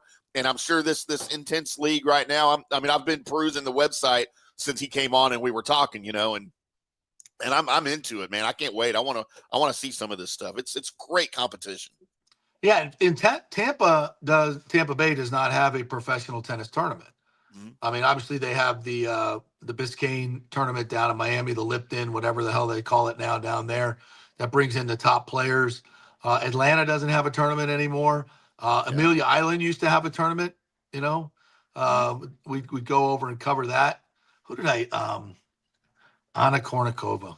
Oh my God! I literally drove to Jacksonville this is when I was working in Tallahassee, or drove to Jacksonville for the Amelia Island one because Kournikova was there and I wanted to interview her. And I was like, okay, so I can get an interview with Kournikova. And they're like, yeah, you can get, we got a bunch of, I'm like, well, I'm coming over for that. So I was all excited and I get over there and, she's coming off the court or going on, I forget what it was. They had a media veil. I was like, wow, she's gorgeous. Start the interview and she's like, niet. Like, it's like she's talking Russian. But it was a hot niet too. It was hot in the end. Yes. Say no again. But she could not have been more like not I want to say nasty, but she had no she Had no she was interest in talking to JP, did she? none whatsoever or anybody else. I didn't feel slighted or anybody else. She was just cold as ice. And I was like, but it was still worth it. Still worth the drive. Just, and watching her play. I mean, she was an amazing player. Amazing player. Well, I mean, she wasn't a great player. She just She made a was a living great off of her. player. I don't think she was ever blasphemy. great. I think she was Blasphemy. good. I don't think she was ever great. I don't think she ever met her full tennis potential. She got sidetracked by the modeling thing. Yeah, okay, fair enough. But like I said, if you're a top 10 player in the world, you're an amazing player. You are an amazing. Yeah. She didn't hold it very long though. I don't know. Did she ever win a major? I don't think she ever won a major. I kind of think. Nah. Let's see. Does she have any majors? She still looks good, by the way. Yeah. By the way, shout out to Madison Keys for getting her first major at the Aussie Open. Shout out to her. Yeah. That was a hell of a performance. I was watching an interview with her, and she had some some really, really down times with injuries, and was going to retire, and had some heartbreaking results at the U.S. Open. Some would say that she choked, but it is what it is. But to come back from those disappointments and win like she did in the Australian Open, like an American lady winning another major, right? That's a big deal. And I didn't think it was going to be Madison Keys. I thought it would be Coco Gauff, but no, Man, Madison right? Keys. So Anna Kournikova never won a Grand Slam singles event. The highest she ever made it to was the semifinals at Wimbledon in '97. She did win a Grand Slam doubles, the Australian Open in '99 and '02. I don't know who her partner was, but she never won anything else. She was number one in November of 1999. Career titles 16, career record 271. So she got as high as what? Number one. She was number one in the world. I thought so. But just for I think it was just 1 week. But she never won a Grand Slam. Not a singles Grand Slam. Yeah, but she got to would you say semis of Wimbledon? She made it to the semifinals in Wimbledon in 2002 and in 2000 and 2002. Wow. So twice. Close. So she got Serena or yeah. All right. Well, that happens a lot. I mean, look at Josh Allen. Do you know she's with Enrique Iglesias? Yeah, I know she married somebody famous. I don't think they're married. They've just been hanging out. I mean, they're living together, whatever, since 2001. Wow. Well, I'd have been tired of that by now. I'm just not gonna lie. Yet. Oh my God. I'm gonna start the Cold War all over again. Poor Maria Dan's over there in the green room, like, what the hell am I about to follow right here? Maria Sharapova was so much nicer to me. She was wonderful and equally gorgeous. Oh, so that's my celebrity athlete heartthrob. It will always be Maria Sharapova. She was great. Yeah, I loved her. I just love listening to her play. I mean, watching her play. You weren't a big Monica Seles guy, huh? Well, that's what I just said. I'm watching Dan in the green room. Maria Sharapova could grunt with the best of them. Yeah, I mean, we used to have a drop on my old show with Big Poppy, my producer, and every time we talked tennis, he would roll the 20-second Maria Sharapova point, and we'd listen to the whole thing, and it is completely sexual. There's nothing. Oh, it is. It is. Oh my God. It is. You can't listen to that on the radio and not go. Well, I know what audio I'm going to be looking for after the show. What the hell's going on there? All right, Dan's ready to go? Yeah, do you want a break or you want to go straight to Dan? He's got plenty of time now. We can do a break. Wow. All right. By his choice. I love that part of it. Quick break. Let us pay the bills here. We're brought to you by Third Generation Plumbing. If you had any issues with plumbing or AC or anything in the house, Third Generation Plumbing, great folks over there, honest people in the business. It's hard to find. Been in business since 1995. ThirdGenerationPlumbing.com. Back in 3 with the great Dan Lucas. Old Hurricane Helene put a hurting on Tampa Bay, and for many of you, the rebuild will be a long process. You must beware of unscrupulous contractors offering up quick fixes for incredible prices. It's a scam. So go with long-standing, reputable companies like Third Generation Plumbing and AC. My friend John Rodriguez has been serving Tampa Bay since 1995 with hundreds of 5-star reviews. If you need a new AC system or any home repairs from Helene, they will work with insurance companies to get you taken care of quickly, expertly installed, of course, and a 1-year maintenance plan and 10-year warranty included on all AC units. 0% financing for 60 months. Contact them at thirdgenerationplumbing.com or 813-961-8024. That's 813-961-8024, thirdgenerationplumbing.com. So many of our Tampa Bay neighbors are finding out the hard way from Hurricane Helene that homeowners insurance does not cover flood damage. You must have flood insurance. It's a separate policy. Immediately call Italiano Insurance at 813-877-7799, and they will shop around to find the best policy before rates go up. Lock it in. Over 60% are underinsured in Florida, or you're not getting your discounts that you're entitled to. So do an insurance checkup at Italiano, and they could save you thousands of dollars. Italiano will make sure you're with a highly rated insurer, so there are no surprises in your time of need. Our hearts go out to all our neighbors devastated by Helene. These are the times we're proud to protect all the pieces of your life. Italiano Insurance, 813-877-7799. Ciao, Paolo Tini here, owner of Caffè Paradiso, voted number 3 People's Choice Award on Open Table. I want to thank all our loyal family of customers that have been enjoying our great traditional Italian dishes we make from scratch every day. It's a great family story we're proud of. Our family moved from Rimini, Italy in 1984. My dad, Caesar, started Donatello, and that's where I got the start in the restaurant business. I started Caffè Paradiso on South McDill in 1995, and we've been there ever since. From our traditional ossobuco, a veal slow roast for 4 hours, to our daily fresh catch, the Gruppo Paradiso, with a piccata sauce and lobster claw meat, homemade pasta like lasagna, farfalle salchicha, which is a bow tie pasta homemade with fresh sausage. Hold on a minute, JP's favorite. I love it. So come and have a glass of wine with me on South McDill. Get a reservation on Open Table and see all our 5-star reviews. Ciao, see you soon at Paradiso. Let's go. Right now, back to the show on FanStream Sports. All right, welcome back to the JP Peterson Show here on this hump day.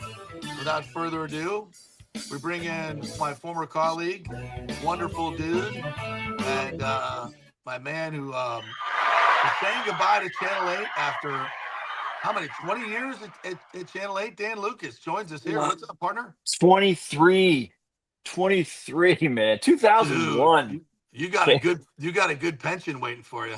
Say, yeah, well, I got to get to the pension zone first. Then you know what's going to happen? I'll get to it. I'll be like, what is this? Oh, I have money. If it's still there, exactly. if it's still there, yeah, if it's there, yeah, get it as soon as you can. That's my advice to you. Yeah. Day one, get the grab, brother. No, 30 years total in the business. 1994 was my first job. So it's been a long time. And are you still at WFLA, or are you already gone? I'm done. Yeah, I was done Monday. Okay, because I didn't know if I should put the old WFLA Dan up there or just put that you're unemployed. I wasn't sure which graphic to go with. That's exactly it. That's perfect. By the way, if anybody's watching, I'm handing out resumes faster than the massage parlors in Vegas are handing out flyers. What are you looking? Are you looking for some cushy governmental PIO job? That's where most newscasters go to have a life again. Let me tell you something. I'm as open as it gets to new adventures, but that ain't it. I'm not getting that phone call at 3 a.m. Hey man, we got a fatal out there on I-4. I need you to work it. Nope. Sorry, not feeling good. Not doing it. Yeah, not happening. Not happening. But the benefits are great, I'm told. Their benefits are fantastic. I'm sure they are. No, we do know a lot of people have gotten into that industry. We lost him. Who was that? Did he push a button? Did I push a button? If you can do anything that you can have a good life, that's awesome. So I think the PR job for Stu Sternberg is open. You want- Wait, I think Momola actually took that job now. Oh, did he really? I see him posting Stu Sternberg needs more credit videos now suddenly on Facebook, and I'm like laughing at him. We're having a good time with it. I'm like, Oh, really? that's great. That's awesome. Like all of a sudden you woke up and went, you know what? I want to do an I support Stu Sternberg post today. In fact, I'm going to do 3 of them and tell everybody how great he is. So that job's open. I think you could it comes with a flak jacket. You get a full metal jacket, bulletproof. So well, you guys good. know my dream job, and I say it half jokingly, is to be the starter at a golf course. That's Dave Worth. That's the gig. Absolutely. The great Dave Worth at Copperhead. Dave Worth is achieving my dream. I grew up playing golf at Northdale in over here in the Tampa side, and my son and I played Northdale right after Christmas, and so we're in the queue going up to the first tee, and he goes, "Hey, Dad, that's your job. He's doing your job." And I go, "Can you keep your voice down?" I go, "This poor guy. I don't want this guy thinking I'm gunning for his job." I Got my resume in the hopper. Let the poor guy. Yeah, exactly. Do you also have to herd the goats as the starter at Northdale? Well, you herd the goats too?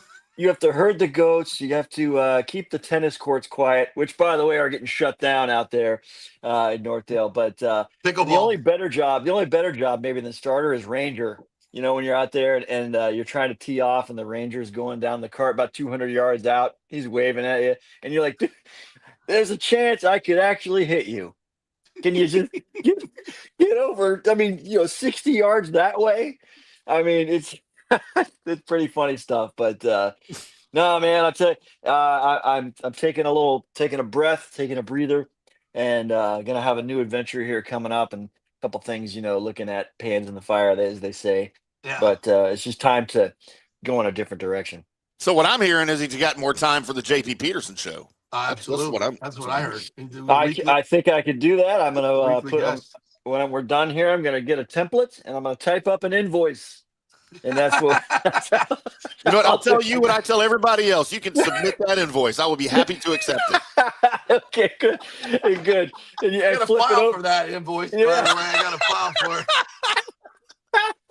There's Tim's invoice right there. Yeah. All goes to the same place. Exactly. Oh my guest invoice are right in. Right. Oh, I love it. I love it. But anyway, so do you have any I mean, we talk about the state of the business all the time. It's changed. You were there in the golden age when I was working there with Chris Thomas and Bob, we had Dave Cook, Bob Hansen. We had a staff of 8. Rondé Barber. I still have that great picture of us at my old house from Christmas. Yep. The whole team there.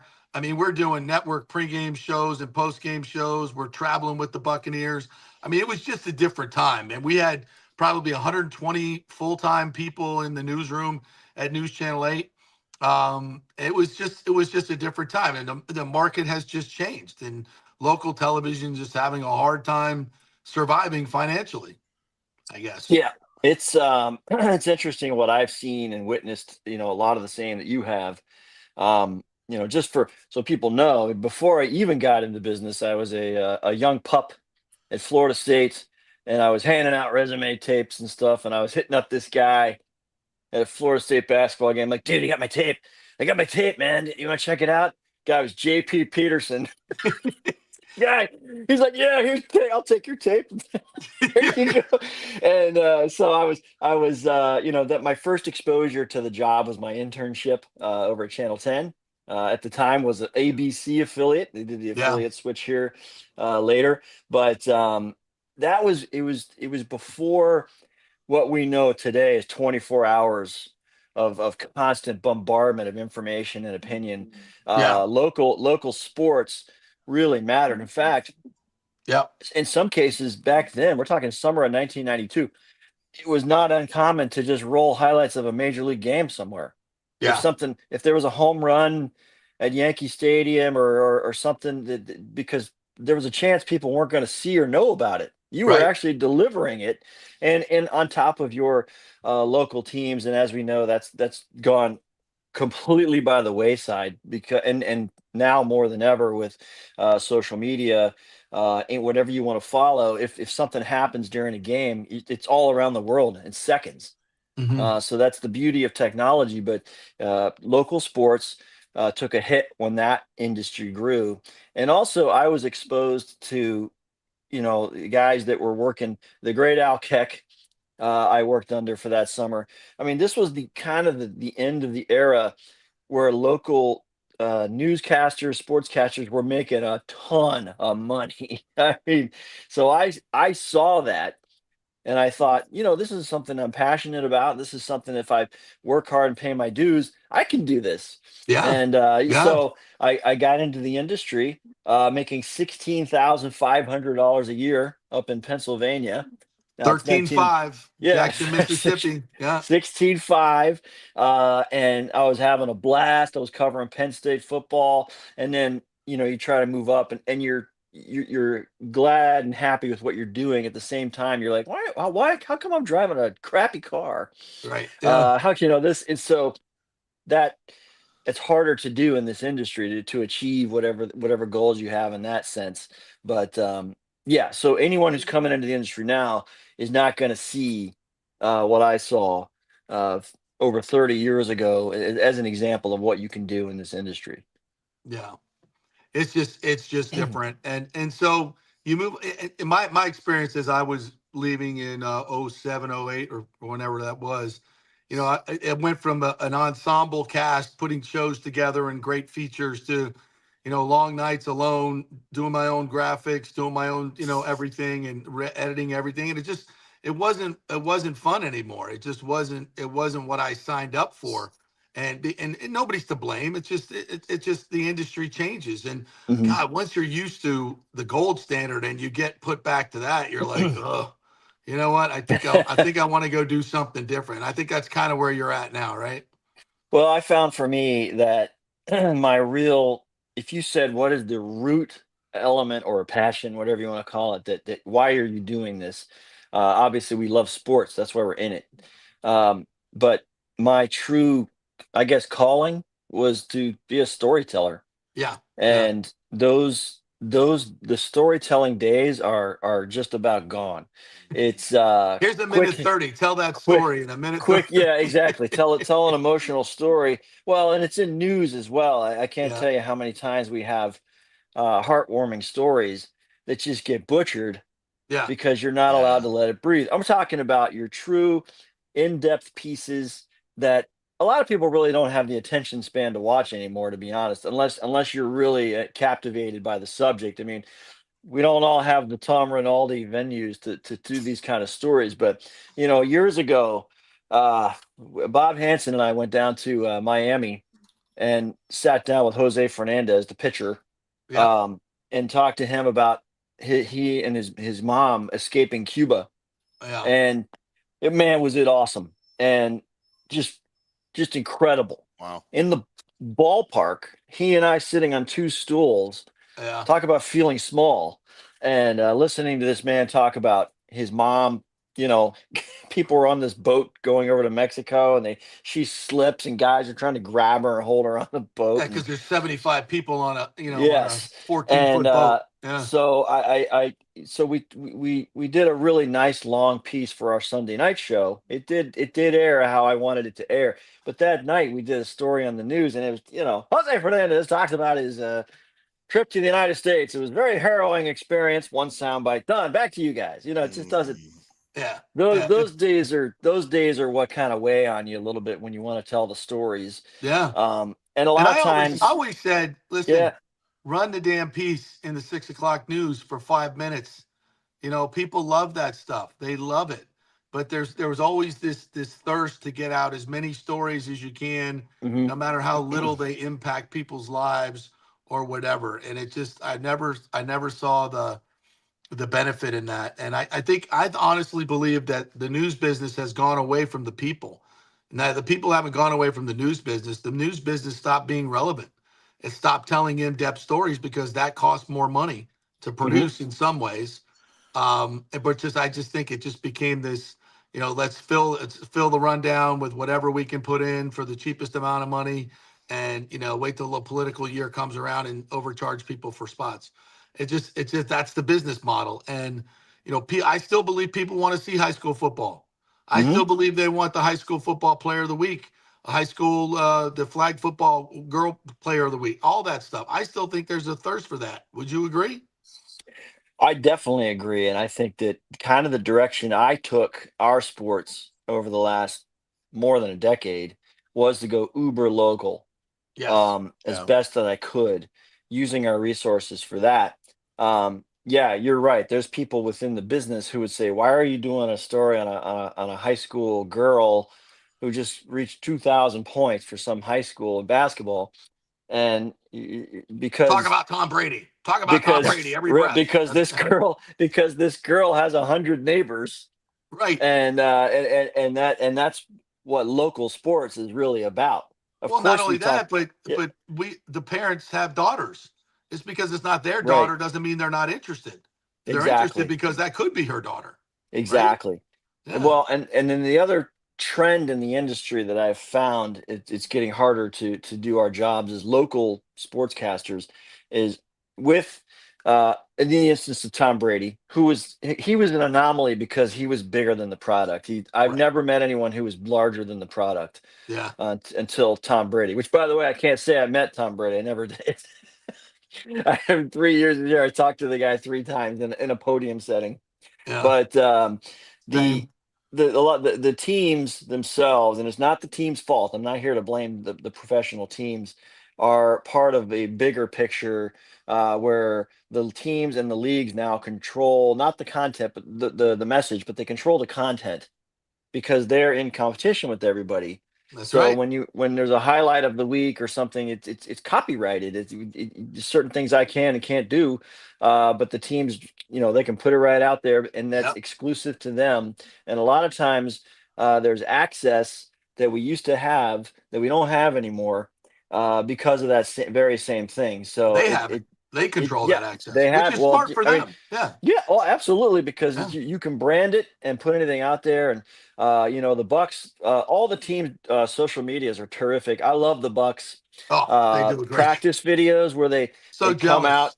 and they have like a phone or a camera set up, and there's like a question of the day, Yeah. and you see Yeah. the player walk up and go, "What's my favorite Christmas present?" And they answer, and they edit together all the silly answers, and It's that awesome. It's awesome. we used to do stuff like that. Right. Not anymore. We don't have that permission or access, if you will, and Yeah. Well, so they you got do the smart. best you They're like, can. why are we letting these guys make money off it when we can make money off it? Exactly. Yeah. Yeah. Exactly.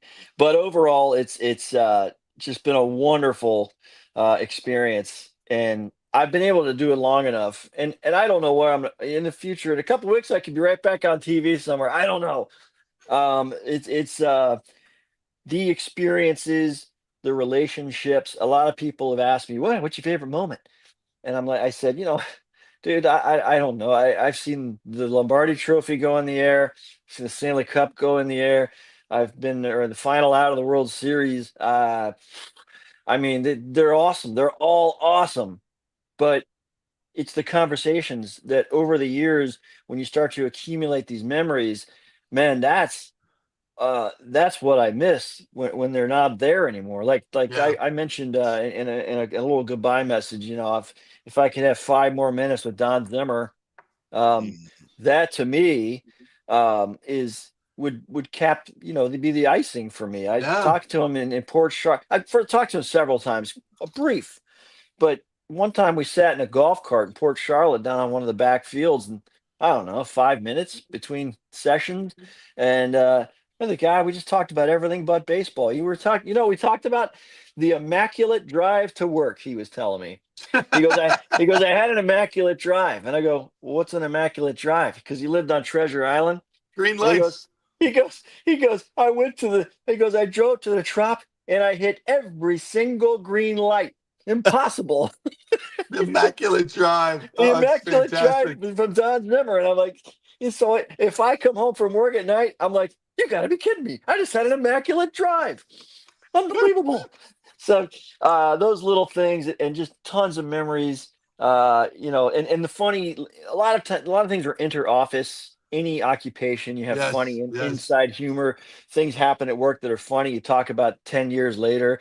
I was reminiscing, when you said, "Hey, you want to come on today?" I was thinking about all our times together, and we could go here for 2 hours, but one of the funniest moments. Well, it wasn't funny at the time for you.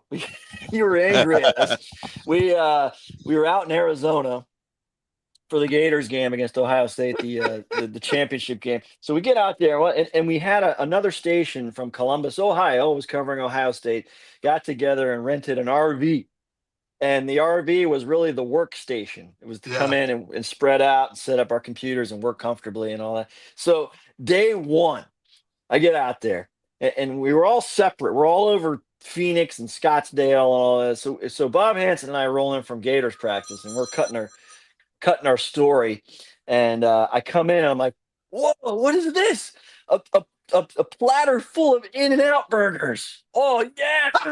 I'm like, "Ugh." Bob's like, "Give me one." I'm like, "Here you go. Here's In-N-Out. We got In-N-Out."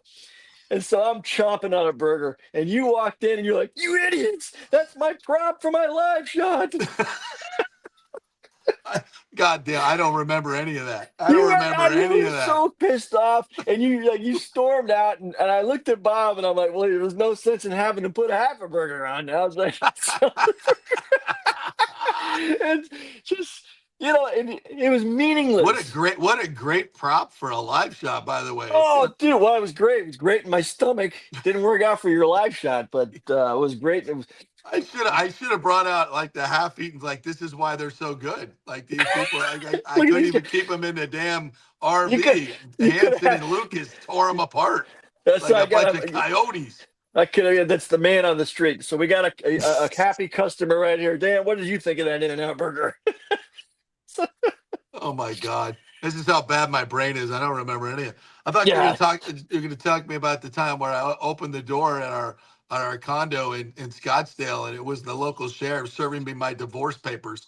My wife, my wife had me served at my hotel in Scottsdale. I'm like, That's calculating. that's awesome. You know what? You can't even. Hanson's I've never seen that in Hanson's the like, movie. "Who's that?" I'm like, local sheriff. Can I help you? Yeah, here. I'm like, "Oh, Good thanks, times, man. So thanks, many hon." good times. And Yeah. another story really was the beginning of my Channel 8 time on the air. I had put together a resume reel, and it was starting to cover high school football, but I wasn't really anchoring yet. And when you guys went to Philadelphia for the NFC Championship game, that was a lot of people don't remember. That was one of those odd years where it was 1 week between the Right. Yeah. championship game and the Super Bowl, not 2 weeks they were used to. So everybody, I don't even know how you guys did it. I don't know if you changed and flew right out to San Diego or Yeah. came We home, flew grabbed straight clothes. from. Yeah. Yeah, but there was no one to do the shows. So I was there. I was the only one there, and I anchored every day, and that was it. That was the beginning of Jump right in, what partner. Yeah. Jump right in. Yeah. what it became. What it Yeah. became. So that was No, good times. I, All good times, JP. Good I, times. I saw your goodbye letter, and I was like, it's so true. I remember when I did my sign off, and I talked about the favorite story I ever did had nothing to do with Super Bowls or Final Fours or any of that stuff. It was Mallory Code, who was a local golfer that battled cystic fibrosis, and got up every morning and wore this chest, like vest that just pounded her chest for 3 hours so she could Yep. actually breathe, and then go out and dominate on the junior circuit in golf. It was just incredible. And I know you've had stories like that as well, right? That touch your heart and they're so impactful. Those people that you meet that probably no one will ever, remember the name. Yeah, it's part of our access to certain people. I know you're getting short on time, but there's a gentleman I mentioned also named Walter We got all the Barr. time in the world. This ain't News Channel 8, bro. Well, good. Good. And you're not telling me to rap? No. Nobody's Take got your any time. rap. Let it breathe. Let it Rap. breathe, brother. Let it breathe. Rap. Let All we do it here is breathe. we do this. Yeah. Let it breathe. Stretch. Let it breathe. Walter Barr. A lot of folks our age know his two sons, Chris Barr, Matt Barr, kickers in the NFL. They both won Super Bowls. One with the Giants, one with the Raiders. And so I was brand new to the business. 1994. I'd been at my station for about 5 months, and they sent me to this guy's house in the middle of a golf course or outside of State College, PA, to talk about the World Cup. The World Cup was in the U.S. in '94, and I didn't really have all my research. I just knew the guy was a soccer guy, and so I sat down with him, and I'm kind of feeling it out, what's going on, and I hadn't done all the research that I should have, because it turned out that Walter Barr was/is a U.S. soccer legend. From 1950, there was the U.S. went to the World Cup and beat England, which is regarded to still. There's been a lot of upsets, but it's considered to be one of the biggest upsets. In fact, when the news reached England, they thought it was false. They didn't think They had to make sure they confirmed the news. They beat them 1-0 on grass. Yes. Yeah. So they beat them 1-0. Walter Barr assisted the goal to beat England 1-0, and is revered in U.S. soccer. He's passed away since, but he was he basically started the soccer program at Penn State, the men's soccer program. His two sons played there, and they played football, obviously, there as well as kickers. But what a great day. And then I was able to cross paths with him later, and with more knowledge, and just such a joy. And me being a little soccer head, it's kind of neat to connect with somebody of that stature in the sport. So there's been a lot of guys like that over the years that we've met, and relationships like Rondé, who was your buddy. And I only met him because I was working at the station, and now I consider him a friend as well after all of our years of working together, and seeing him, night after night on those Sunday nights, coming in after the team got its ass kicked, and he's coming in there to analyze, and just a great guy. He's welcomed us into his home, and to see him in Canton, Ohio, that would be a moment. We were there to cover it. We did a nice special with it and all that, but just to see a guy that with raw emotion, you don't get to see that often. Reach the pinnacle. It was quite a joy, and you remember the party. Oh my God, that was the best party ever. CeeLo sweating his ass off, giving it all, man. CeeLo Green gets up on stage, and he introduces them, and the first thing that walks up is 5 horn players, and I looked over at Bob, and I go, "We were in the right place. This is gonna be good. This is gonna be good." Yeah. Exactly. Oh my God. I got to go there with my son too, who has always been so kind to Rondé throughout his years, and they're really one of the highlights of my career, and I'm sure yours as well, both professionally and socially. Yes. Just some great moments. Well, Dano, listen, thanks for jumping on. Yeah, please come on and talk. You know what? I will hit you with one topical question here, since you have sat down with Todd Bowles so many times this year. How this whole thing went down with Liam, and trying to find an OC now. What's going on? I got an eerie suspicion that something's going on at One Buck Place. I don't know what it is, but this OC search of a bunch of guys that are not going to be the OC. Right. It's just weird. But how do you encapsulate this whole week and this season in general? Well, as far as the OC search goes, I'm not really sure what's left as far as like tapping into a pot of gold. I mean, you had basically 2 guys who were young, unproven, if you want to call it that, who were directly connected to Baker. And there's still guys connected to Baker, but not in the previous relationship that they had. Liam Cohen, for me, was the greatest genius hire at the time, because it allowed everything to stay mostly the same. And talking to Baker and getting to know what Baker is and what he's about, and hitting him during games when he needed a little, arm around Yeah. the shoulder or a foot in the butt.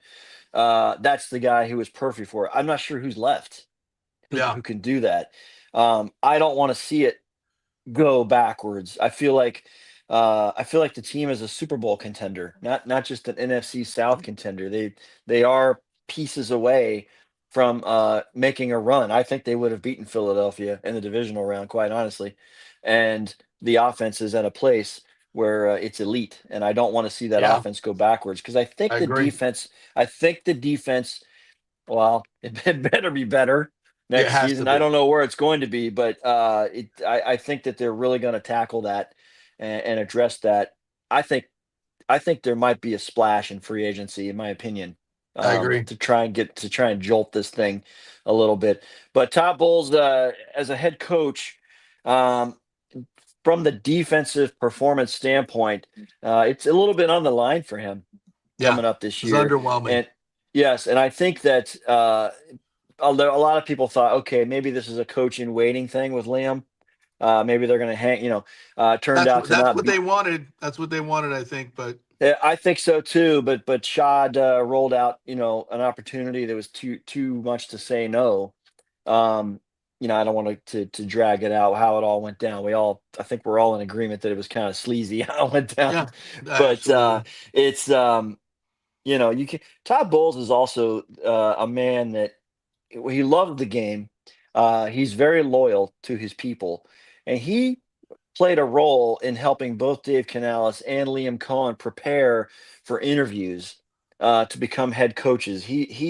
I'm sure it was little conversations here and there, but those guys didn't go into those interviews as novices, Mhm. and Todd Bowles played a huge role in that. So think about put yourself in Todd's shoes.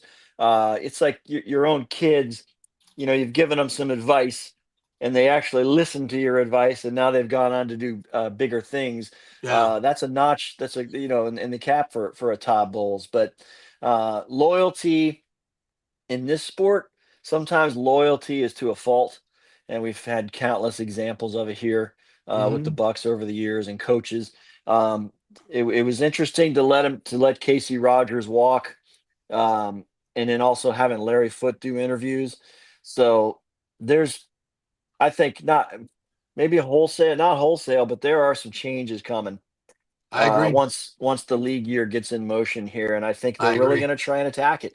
I think that, and it's some people told me they're like, "Well, Tony Dungy got the team in the playoffs, and they just they canned him in the middle of the night." And I said, "Yeah." I go, "This isn't the same situation. I mean, Tony Dungy was revered for bringing this team out of the crapper."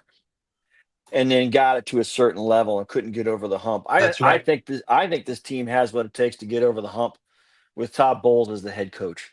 It's just you got to have people. You can't make chicken salad out of chicken. You know what? You can say They, it. they So need they need some players on defense. They need yes, some they players they on defense. really need to assess what they have and who's capable of doing more, who's where they need to be, and quite frankly, who's expendable. And Yeah. I hate all the departures when that all happens, but It's this is it, business. man. This is It's it. business. This division's getting hard. It's going to get harder because Atlanta's going to try and fix some things. Um, and you saw what it took to beat Atlanta this year. It's basically a late rally miracle Yeah. to do that. So. But I'm a Todd Bowles guy just because we know him away from off camera. I see his personality a little bit. Loves his kids. Yeah. I And love the dude too, but dude, I do too. You I'll have to disagree put. with you on the Super Bowl ability. I don't know. Mhm. The people who watch the show, they know my thoughts on him. I love him as a man. I think he's exceptional in every way. But I just think this team needs a little juice from the top, little juice from the top, and some They changes could on have. defense. They could have done it, JP. They could have done it if they wanted to, and this is not the Glazers' way.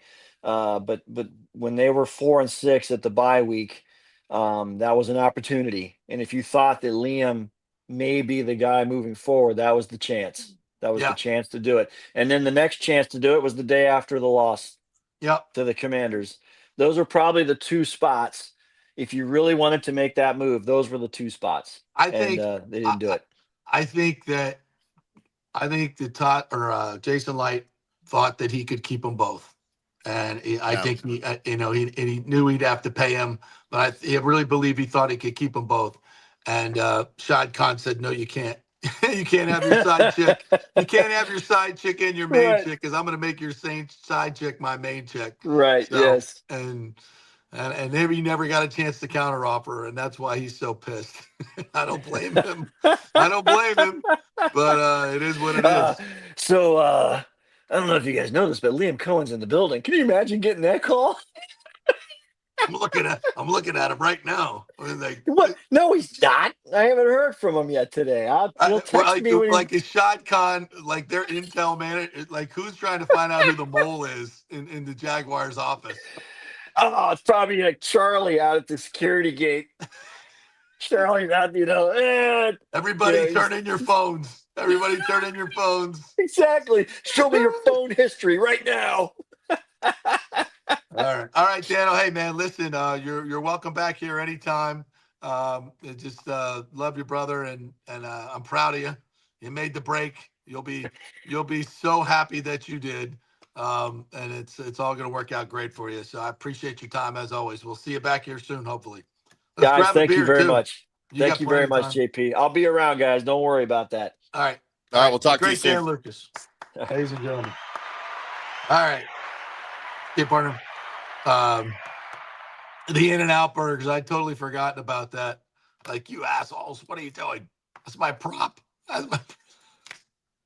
Sounds like Dan needs to do a podcast on FanStream Sports. Is all. I think there's no question about that. We'll be all those stories. Speaking to him before he gets another full-time gig. Yeah. All right. Sorry, we went a little bit over. We're letting it breathe. We will be back tomorrow. Evan Klosky is on the sheet for tomorrow from Tampa Bay's 10, so we'll chat with him. Josh Capo is going to join us on Friday, fresh from the Senior Bowl. Peter report. So lots more coming up the rest of the week. And keep us followed on your socials for if news breaks on the OC front. We'll have it for you. Have a great day, everybody. We'll see you tomorrow.